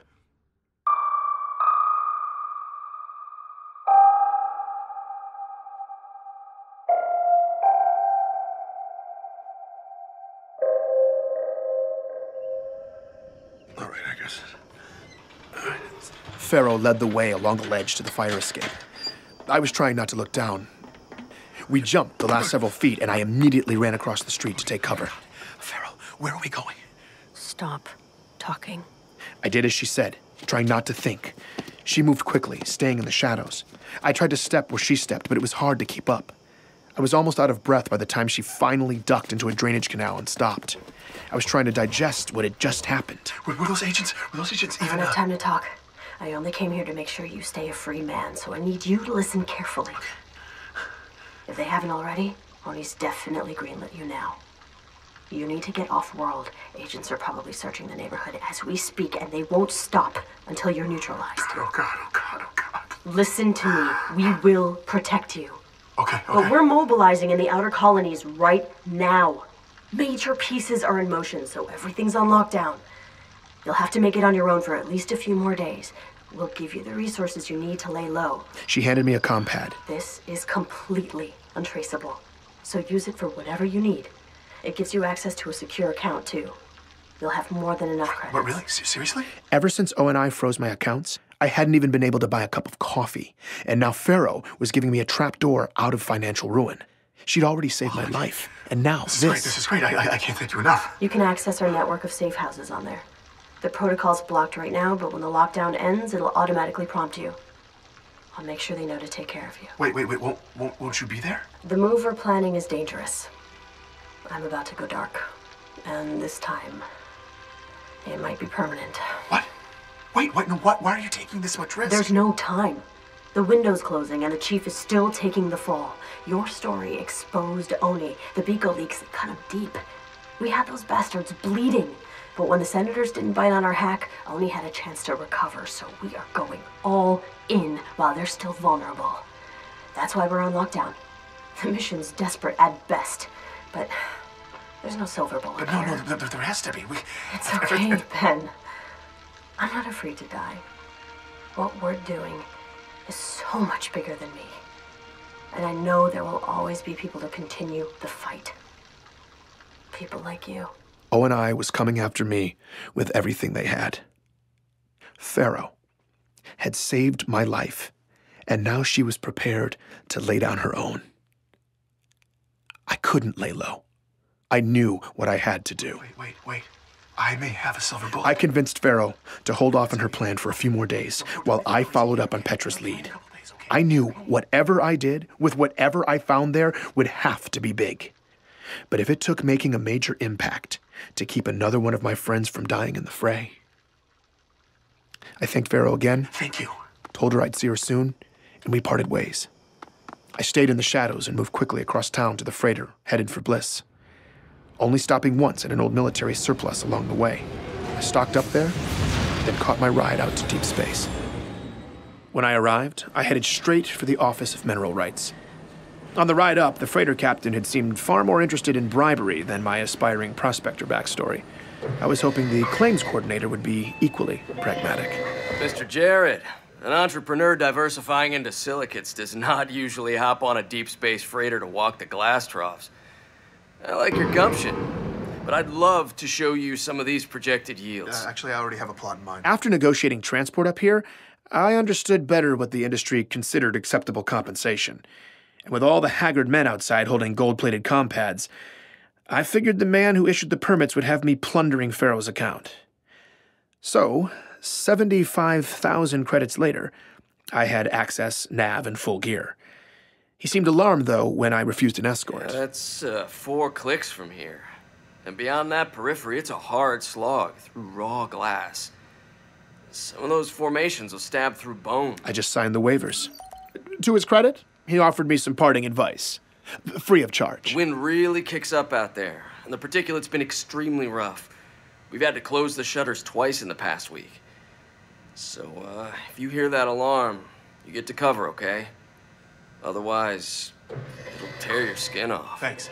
Appreciate it. On the outskirts of the settlement, the horizon seemed to be all quarries.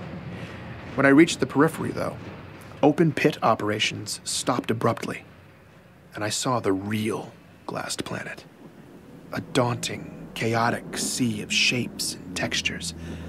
Black, brittle swelling and troughing without end. Scattered with the skeletons of melted buildings.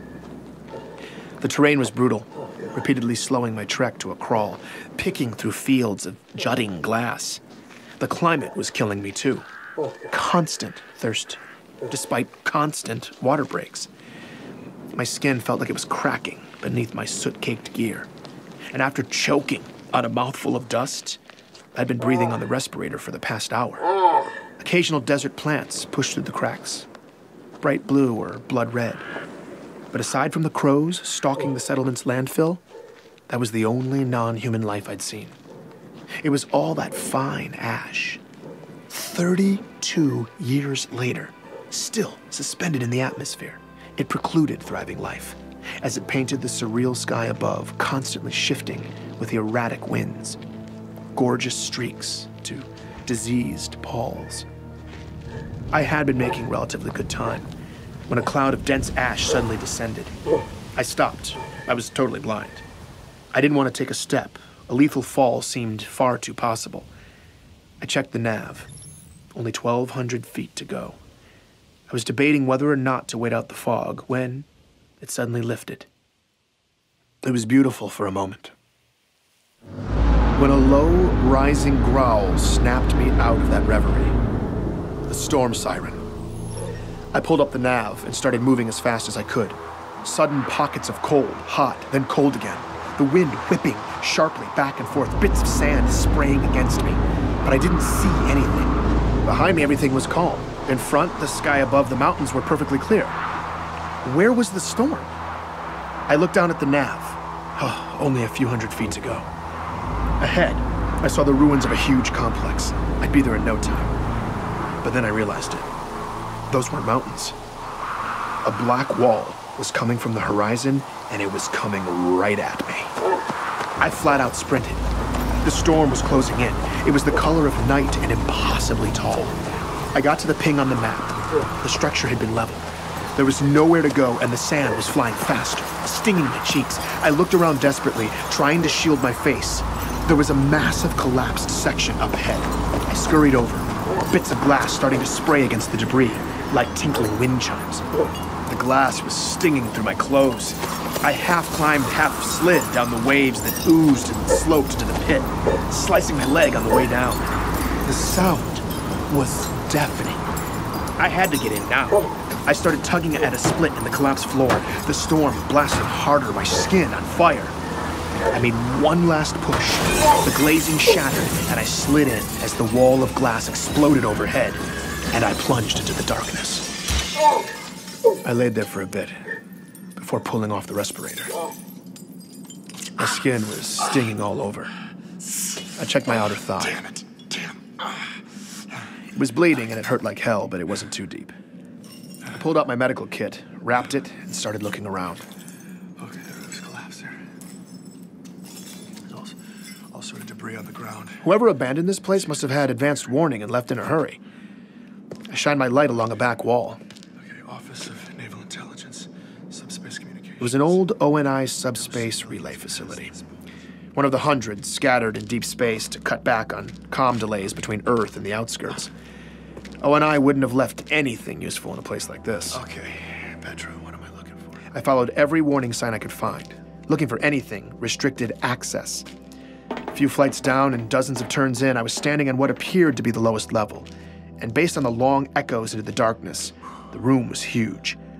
I moved through dozens of rows of tall shelves draped with drop cloths. Whatever had happened on Bliss hadn't made a dent down here, apparently. What am I looking for? I peered behind one of the cloths. Guns, explosives, ammunitions, all kinds of aftermarket mods. None of this was UNSC sanctioned. Seriously, guns? Had I come all this way for neatly organized contraband? You gotta be kidding. But that's when I saw it. Out of the corner of my eye. Coming from the shadows at the back of the room through a glass door. No way. A tiny blinking light. No way, it can't be active. An active relay? The relay? In an ONI facility? There could be anything on it. There could be everything on it if someone screwed up. The surface destruction was catastrophic. They could have just assumed the glassing had gone this deep. And ONI probably wasn't even operating in any real capacity out here anymore. Okay. This had to be why I was here. Let's see. I immediately hooked up my comm pad, and I couldn't believe it. Oh, did I? The server was in standby, but it seemed fully functional. Connecting? Something kicked on deep below, and low auxiliary light filled the room. Oh my God. I started entering queries. Beco. It was current. I remembered the name of the raw file for the Beco video that Pharaoh leaked. That video popped up, and so did the second video, the one Pharaoh hadn't seen. I pulled it down and opened the footage. It was a composite of every single angle cameras captured that day. The original video just showed Chief firing down the hallway where 4 civilians had died. But I didn't see civilians in that hallway. I saw 2 janitors with a rocket launcher. I saw 2 couriers with frags, and none of them had a chance before Chief dropped them. Shot for shot, bullet for bullet, I watched him take out the terrorists, firing his handgun exactly 12 times, hitting only assassins every time. I saw the bodyguard and 4 embassy guards firing at Sakibo himself. And the best part was, the coroner's reports backed up all of it. Ray's scavenger was dead on. It was indisputable. Chief killed the bad guys killed the innocents. I found Sakibo's original request for security and the UEG's immediate automatic rejection. I can't believe it. I had everything I needed to clear the chief. We got him. But there was so much more to implicate ONI. I got an awful idea, and I knew exactly what to search next. Benjamin Giraud. As the results popped up, a chill went down my spine. Psychological profiles on me. Conversations between Sully and his bosses. Bullet point lists of my pressure points and relationships. This was making me nauseated. I downloaded the files, but I couldn't read it. Oh, no way. I scrolled through my interviewees. Gabriela Dvorak's real military jacket, 2524, she was on Dwarka. She'd never set foot on the planet where she supposedly liberated a young John. The war camp survivor Thomas Wu, the man who also lied about there being camps on John's planet, ONI chose the carrot over the stick with him. They promised to fund more memorials and awareness campaigns for survivors of the insurrectionist camps that Thomas and countless others endured. I found the actors, too. Walker, I see you, bastard. Paul Gustafson, a.k.a. Jacob Walker, was in there. His acting resume, personality notes, agreements to surrender existing work and retire. And then I found Dion, or Simon Kensington. There was even video of him rehearsing, tweaking his Dion delivery, responding to whatever prompts his ONI handler was giving. As I listened to him discuss my emotional vulnerabilities, my nausea turned to rage. Bastards. But when it came to the story I'd never wanted to hear, Anthony's story of the Spartan program, I realized I was still scared to see hard evidence to prove the rumors. But I went for it. I quickly found myself looking at highly classified assignments pushed to ONI scouts in 2516. Queries and requisitions from planet after planet, weighted toward the outer colonies. And then the qualifications for the Spartan 2 program. A list of physical and mental criteria, genetic compatibility with a slate of augmentation procedures, and optimal age, 6 years or younger. I did one last search. John 117. There he was, on a list in 2517. I began to follow his name on a trail of documents that continued past the day his parents thought they'd buried him. The progress reports, written by scientists, language you'd use to describe an expensive technological prototype. But they were talking about a child. They had done that to a hero. To my hero. And countless other children. I was just digging in when, what the hell is that? Corrupted files started hitting my compad. I immediately disconnected from the server and checked the files. They were fine. Oh, thank God. Then, it just shut down. Wait, no. Oh, no. I was terrified. Had I gone over Petra's 72-hour window? Had ONI just caught me looking? I checked the time. Okay. I was fine. Okay, I'm fine. But then, It's okay. what was that? I looked at the server one more time. That little standby light? It was glowing brighter, pulsing at me. I was starting to lose it, but it didn't matter. I had what I needed, and the storm was over. I emerged from the bunker. It was time to leave this sad, ashy nightmare behind. As I trekked back across the wasteland, I stepped with more confidence. I knew this terrain now, and I had ONI right where I wanted them. Please, join me for the next episode of Hunt the Truth.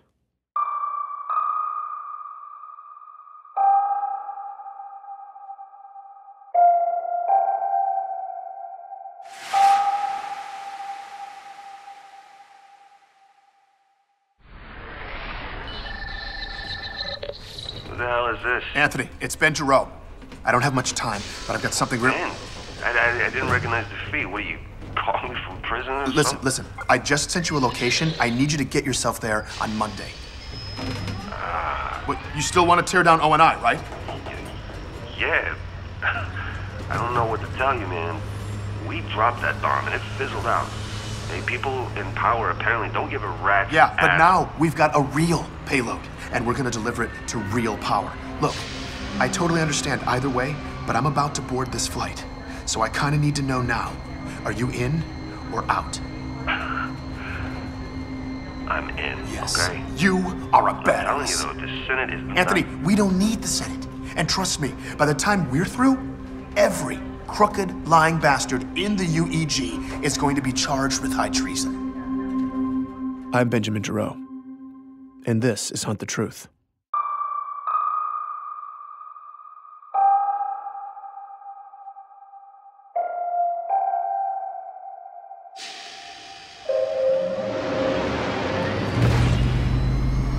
My ride was about ready to leave Bliss.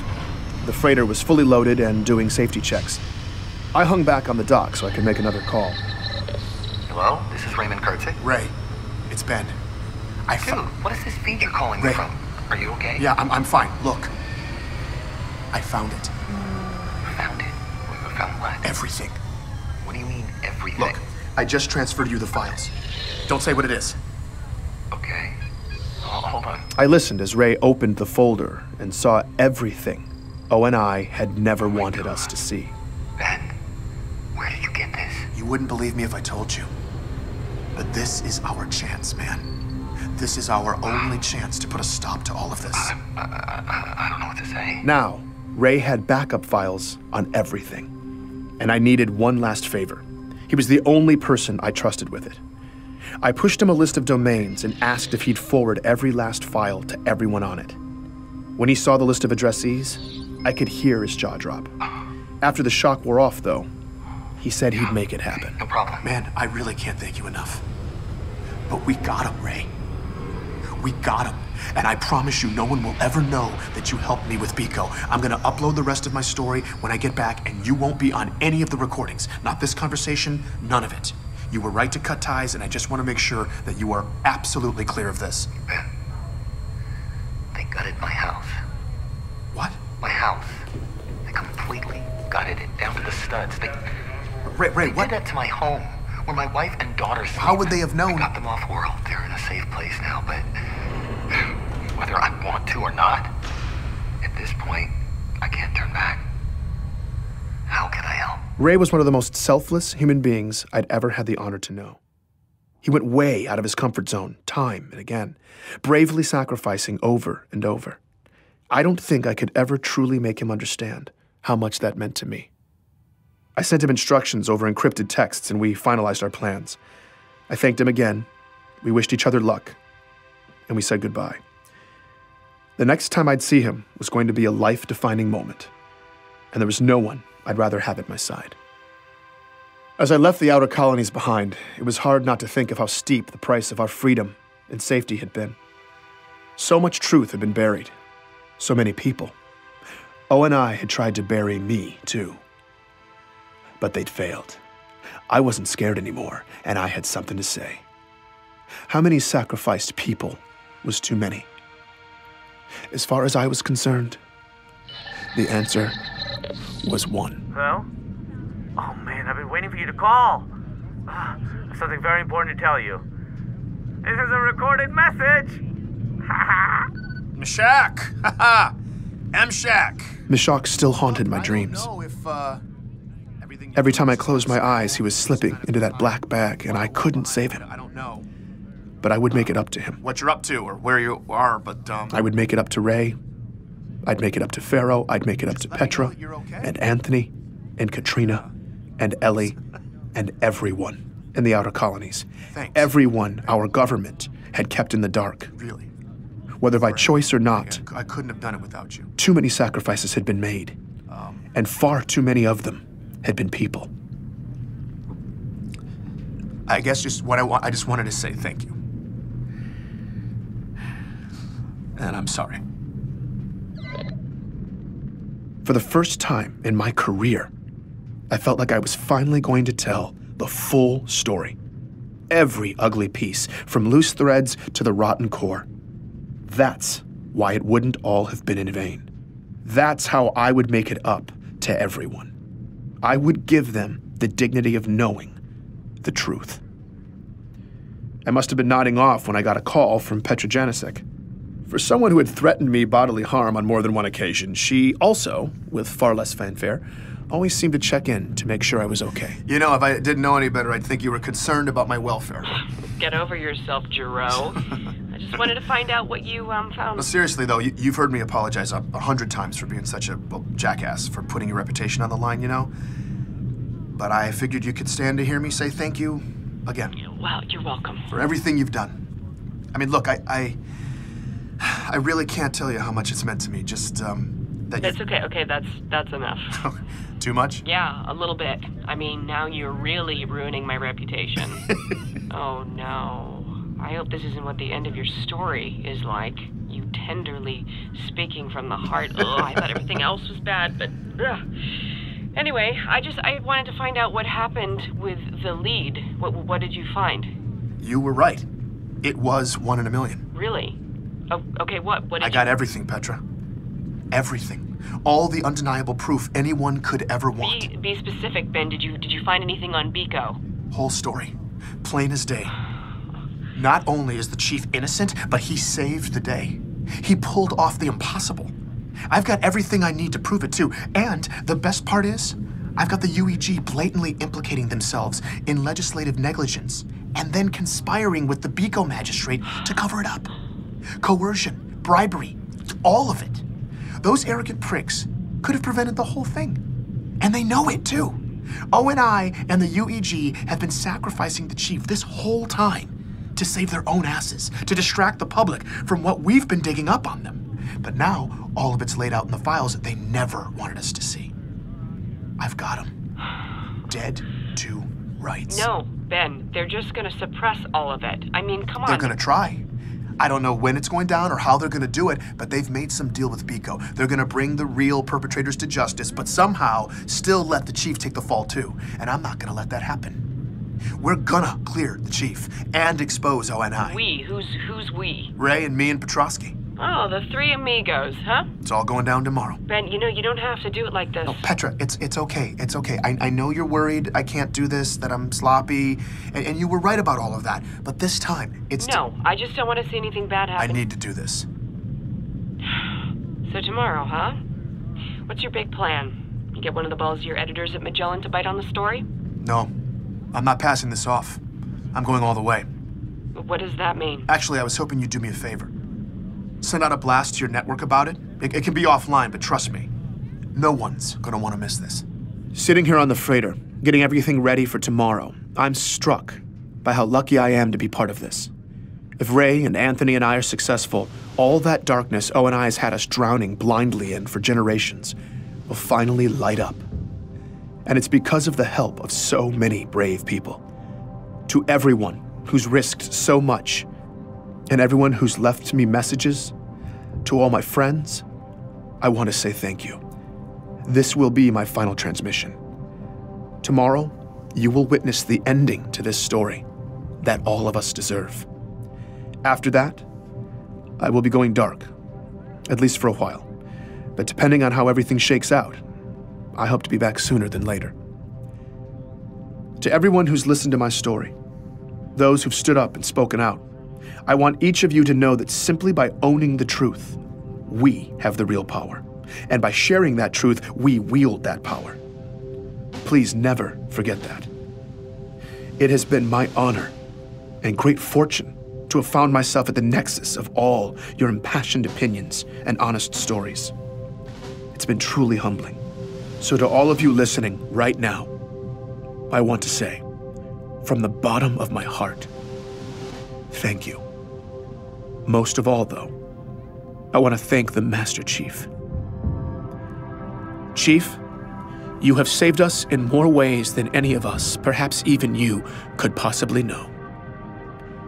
You have sacrificed so much for us, and whatever the cost of my actions tomorrow ends up being, I believe it's a sacrifice we owe to you and all those who serve. And if I'm successful, in the end, everyone will know that you are still the savior we all needed you to be. Okay, but what is it? What are the particulars? We're going on ECB. I got a prime spot. Old producer friend hooked me up. We're going widestream, full distribution. Okay, you mean that Petra, you're gonna... Petra, tomorrow we're going live on the networks, potentially in front of every person alive. We're going to clear the chief's name before they burn him at the stake. We're gonna douse the real monsters in kerosene, then once and for all, and with everybody watching, I'm gonna burn ONI to the ground. I'm Benjamin Giraud, and this has been Hunt the Truth.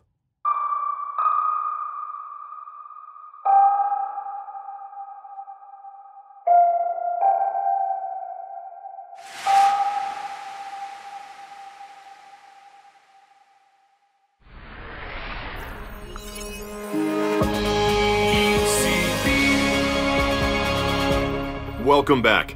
Later in the show, we'll be continuing our Day of Remembrance coverage with more survival stories from the labor camps. But first, we have an exciting ECB exclusive. Journalist Benjamin Giraud is here to talk about his story that has been making waves throughout the colonies and here on Earth. It's called Hunt the Truth, the story behind the Master Chief. And Ben is here to tell us about some exciting developments. Welcome to the program, Ben. Thank you. It's great to be here. Oh, Ben, I'm sorry. Hold that thought. We've just got a breaking development from BICO. After a tight-lipped investigation, Magistrate Laurel Adams and UEG officials have just released additional security footage and autopsy reports from the Embassy massacre, issuing a joint statement that federal charges have been filed against an extremist group called Sapien Sunrise, effectively clearing the Master Chief and the Sangheili of any wrongdoing. The UEG called the massacre an attack against peace and vowed to continue supporting local diplomacy with alien delegations. Now, freshman Senator Andrew Del Rio also came forward to recant his earlier condemnations, calling the chief a perennial hero and saying, quote, "Every statue of him is a monument to be treasured." Now, according to his office, as of this morning, the senator is taking some time off for unrelated family matters. Wow. Well, Ben, you've been working on the Master Chief's profile for a while. What do you make of all this? Did you actually believe the chief did that? Well, Ben, my speculations about guilt are irrelevant. Well, it's classic ONI half-truth. Yes, Chief was the hero on BICO, but the Sapiens couldn't have done it without the UEG. If you pull up the Adams conversation thread from the files I sent, you'll see what I mean. Oh, it appears we're still processing all of the files. Just a fine. moment on that. I can just pull it up here. Oh, okay. Huh. Sorry, I'm having issues with it too. Oh, they better not have. I can't even. Hold on. Let me try it again. So wait, let's back it up, just for those unfamiliar with your story. Look. Are you saying Sakibo asked the UEG for security help before the talks, and they rejected it flat out? Could have prevented a couple dozen deaths, but they didn't even read the request. And now they're peace partners with Adams? I mean, come on. You're saying the BICO embassy made a federal security request, but was left vulnerable because the Senate refused the request without proper deliberation? Arrogant negligence is what I'm saying. Right, but the embassy hasn't said that. Not to reporters. Well, not to anyone anymore now that they're in on it. They took whatever Earth table scraps they could get. I'm sorry. I have a question. Where is Ray Kurzig? I mean, he sent you the files, right? Yes, we received your files. And now he's not here. He was supposed to meet me here. Let's move on, What about Petrosky? I mean, is he going to disappear too? Corporal Petrosky is being patched through shortly. Let's change gears. Yeah, of course. Sorry. You were originally hired by Oni to do this story, correct? Yes, that's right. And what happened? Well, I stumbled on several inconsistencies between the sources, and they fired me. You were fired for finding inconsistencies? No, look, don't act that surprised. You and I both know O&I makes you twist the story just, to placate. But this chief story, I'm telling you, was a whole other animal. At first, the cracks were small, but then it got worse and worse until nothing made sense, and I tried to fix it, until I found out the truth. The sources they'd given me were fake. They were actors. I mean, not all of them. Some of them were real people who just needed a push, and others just had no problem feeding you the elaborate lie. But seriously, actors. How devious is that? We're still working to verify the legitimacy of all those files, but we have the video queued up. Would you like to introduce it? Yeah, absolutely. So you're about to see the actor who played Dion Govender, John's supposed childhood boxing coach. This guy had me hook, line, and sinker. And then I found this video of him honing in on his performance for the role. In Elysium City, people just disappeared back then. What's that? Okay. Because he's cracking you, right? Right, all right, cool. But we're still good with the working class, urban, barbecue granddad overall, though, right? Okay. Yeah, I'm gonna bring the waterworks with this guy. In Elysium. Okay. You can stop it there. That's... I don't know what to say. I know. We are here with Benjamin Giraud for this breaking story. The team is working diligently to verify all of the evidence and documentation that Ben has provided surrounding his story, if you're just joining us. And here's the disgusting part, right? The real Dion is dead. That's how far O&I was going to cover this up. What exactly are you saying they were covering up? Why would Oni go to the trouble of furnishing... Oh, I'll tell you exactly why. The Spartan 2 program. Ask yourself this. How did recruitment luck into such an amazing crop of heroes? They didn't wait to recruit them. Someone at ONI made a list of impressive young children, kidnapped them, replaced them with clones designed to die, secretly brainwashed the kids into soldiers, and then butchered half of them in unethical medical procedures. First of all, what you describe is unconscionable. And if true, we're not talking about deceit here. What you're asserting here are capital crimes against humanity. Completely. That's exactly where I was, but I brought files. Hold there. Before you continue, I'm getting word that our team has just finished reviewing your files, including what we just watched, some of which are dated from 40 years ago. And I'm wondering, how do you explain the fact that all of the files you sent were created in the past 2 months? What? Ben, I don't know what kind of game you're playing here, but none of the seals are real. You've provided us with fabrication. What? No. The interviews, the documents, No. all That's of it. not true, Now, I don't know Charles. what you're trying to do here or why you think you can come on my show That's and insane. just... Charles, how can I'm at a you loss. even entertain? Did you think that we wouldn't check? Okay, wait a minute. Hold on. If that was somehow true, that I'm some mastermind who made this all up, why would I come here and admit my own crime? I have no idea, Mr. Giraud. Exposure, fame, ego, all of the above? It wouldn't be the first conspiracy theorist who would come... Listen. See, on my program, we actually vet sources. Which is why I'm close to throwing you out of here. I'm on here, Charles, trying to expose government-sponsored mass kidnappings and child murder. Is that worthy of your program? Well, Ben, that would all be very brave of you if you hadn't completely fabricated all of it for your own self-interest. You don't believe me. Petrosky can verify all of this. Get him on the line. Ask the eyewitness. Can your guys handle that? Happy to. Joining us now is retired orbital drop shock trooper Corporal Anthony Petrosky. Thank you, finally. Anthony, hello. Good afternoon. The honor is ours. It's always good to see a veteran in uniform. It's an honor to be here. If we can just jump right in. You've been working with Ben. Yes, I've been in contact with Mr. Giraud for several weeks Anthony, now. just tell him about the augmentations. Okay, Mr. Giraud, you've been interrupting they're trying since to you spin got here. everything, Don't Anthony. make me cut your feed. God. I'm sorry, Anthony.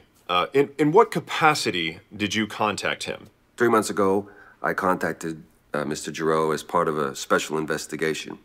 What? The UNSC had been monitoring a new sect of violent insurrectionists bent on starting interregional war. No, this is not something we've discussed. And my assignment was to infiltrate the group and expose a plot to smear a high-profile military figure. The Master Chief? Yes, sir. So you were undercover? Yes, sir. I was posing as a disgruntled veteran Anthony, what are sympathetic you to doing? extreme insurrectionist ideology. Anthony, I made what are you contact doing? with Mr. Giraud and convinced him I wanted to help him demonize Oni. Anthony, don't do I earned this. his trust, helping him fabricate a statement that I had personally witnessed proof of atrocities. Anthony, It was don't part do of this. Mr. Giraud's You just Please Mike. don't Cut do his this, mic. Anthony. You are out of control. Anthony, I don't know what they Cut his threatened you mic. with. Don't do... Apologies. Mr. Petrosky, please, continue. I helped Mr. Giraud construct dramatic interviews to make the revelation of his fiction as entertaining and compelling as possible for his listeners. So, you were helping make provocative statements for his show, but all the while you were serving the UNSC in your role as an undercover agent? Is that correct? Yes, sir. Was any of it true? Did you witness anything that would corroborate the rumors about the Spartan program, the abductions, or... No, sir. I have never witnessed anything like that. I never saw a child with biological augmentation scars, and as to all the other stuff about Oni and the Spartan program, I was just dramatizing old military ghost stories. No one really believes those rumors. I'd imagine that would be difficult. Misleading the public, slandering a hero. Yes, sir. That's the hardest part. And you've never met John 117? No, I have never met John 117, but I would be honored to one day. He is the greatest hero of our time. And I want to go on record saying that. Well, thank you for coming on, Anthony, and thank you for your service. Thank you.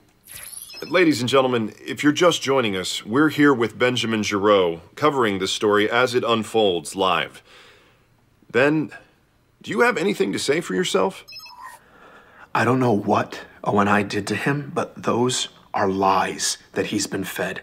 They compelled a good man, a soldier, to lie, to make me Ben, let me look try to like help you out. You know you're a puppet, right? Let's deal with facts. Perfect. Can you tell me where exactly you found the files you gave us that you're saying came from Oni?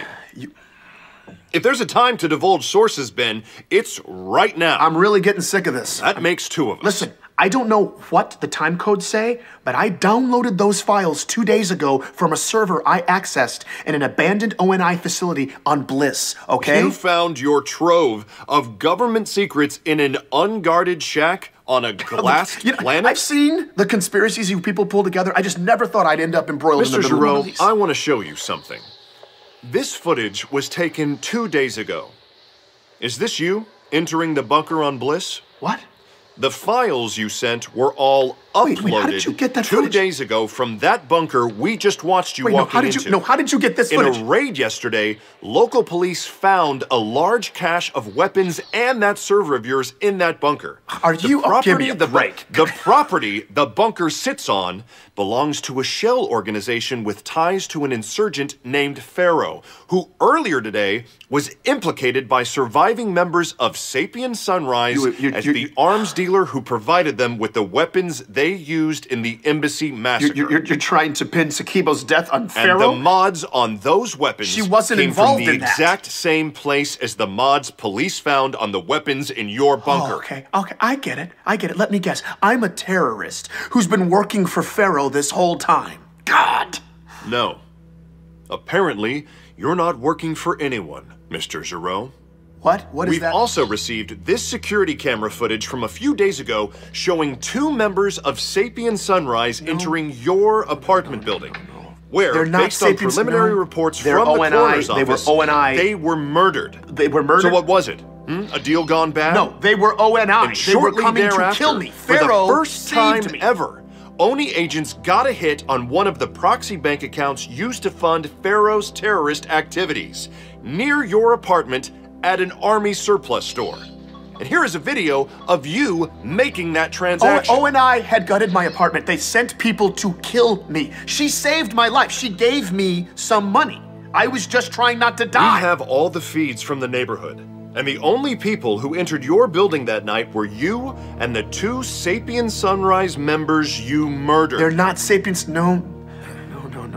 Look, Mr. Giraud, Pharaoh, whatever you call yourself, you got the soapbox you wanted. They're doing it. So if we could just skip to the part where you make your big rebel speech for all of civilization to hear, I would like to end this circus of an interview. No? You don't need... Fine. I think I've reached my limit of sociopathic narcissism for the day. Where's Ray? What happened to Ray? Raymond Kurzig is just fine. We spoke with him yesterday. I don't believe a word coming out of your mouth. Ray did provide us with all of the files you'd given him, just as you asked. But he also gave us detailed information on exactly how you fabricated. Where is he right now? I want proof that Ray Kurzig and his family are alive and well and moving freely. Get Ray on the phone right now. After all the reckless accusations of atrocities and treason your self-righteous truth hunt has hurled at innocent people, allow me to speak on behalf of our free press and everybody with a conscience in occupied space when I say, without qualification, that you are the atrocity, Mr. Giraud. ONI killed and Jacques. you are the definition of a traitor. Or they put him in a black bag and threw him in a hole. I don't know. All right, that's enough. But now, listen, I've heard so much in the past few months. I know what it means when I say the chief is a hero. He's my hero. He should be everyone's hero. But you all turned on him. All you fair-weather pricks. That's it. Cut him off. Mr. Giraud will now be exiting in the custody of federal agents. Do not just let them tell you. Get off. Cut his mic. You're done. Listen and you will find the truth. I am sorry, ladies and gentlemen. I would like to apologize to everyone who had to witness that. These are the dangers of live reporting. I am certainly not going to sit by and let that kind of deception take over my show. At least now, we know the real story. I'm Charles Kessler. We'll be back after this.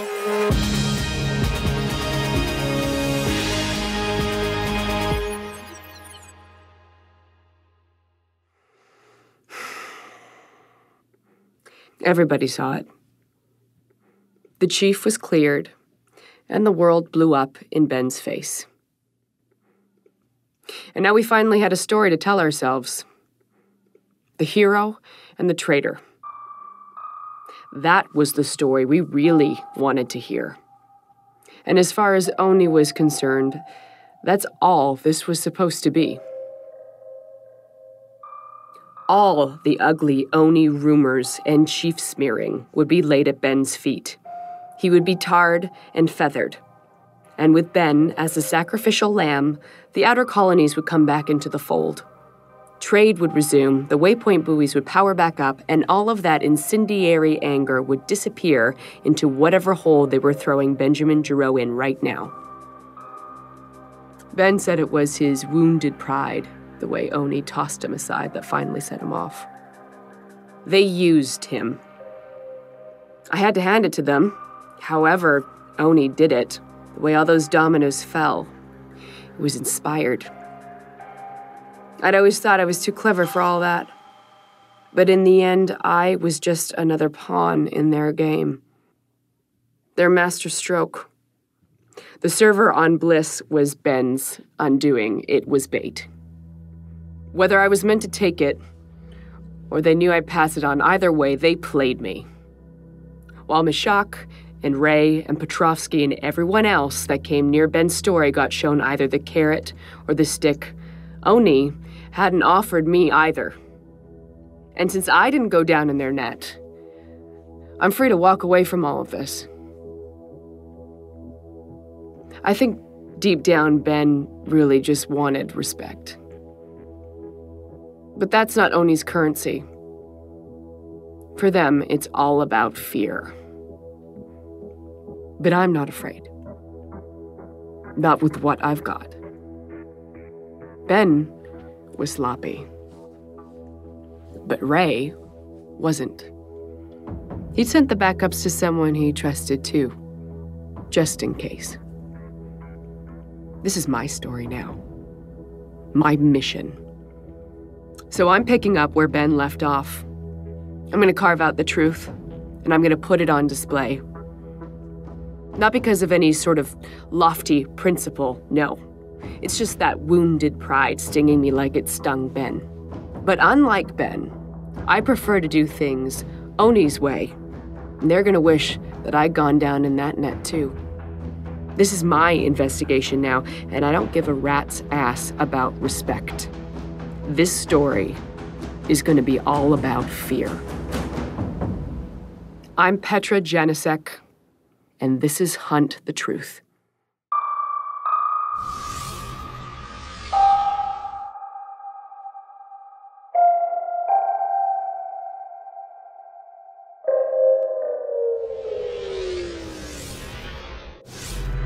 Subscribe now for more unfriggin' believable Halo content.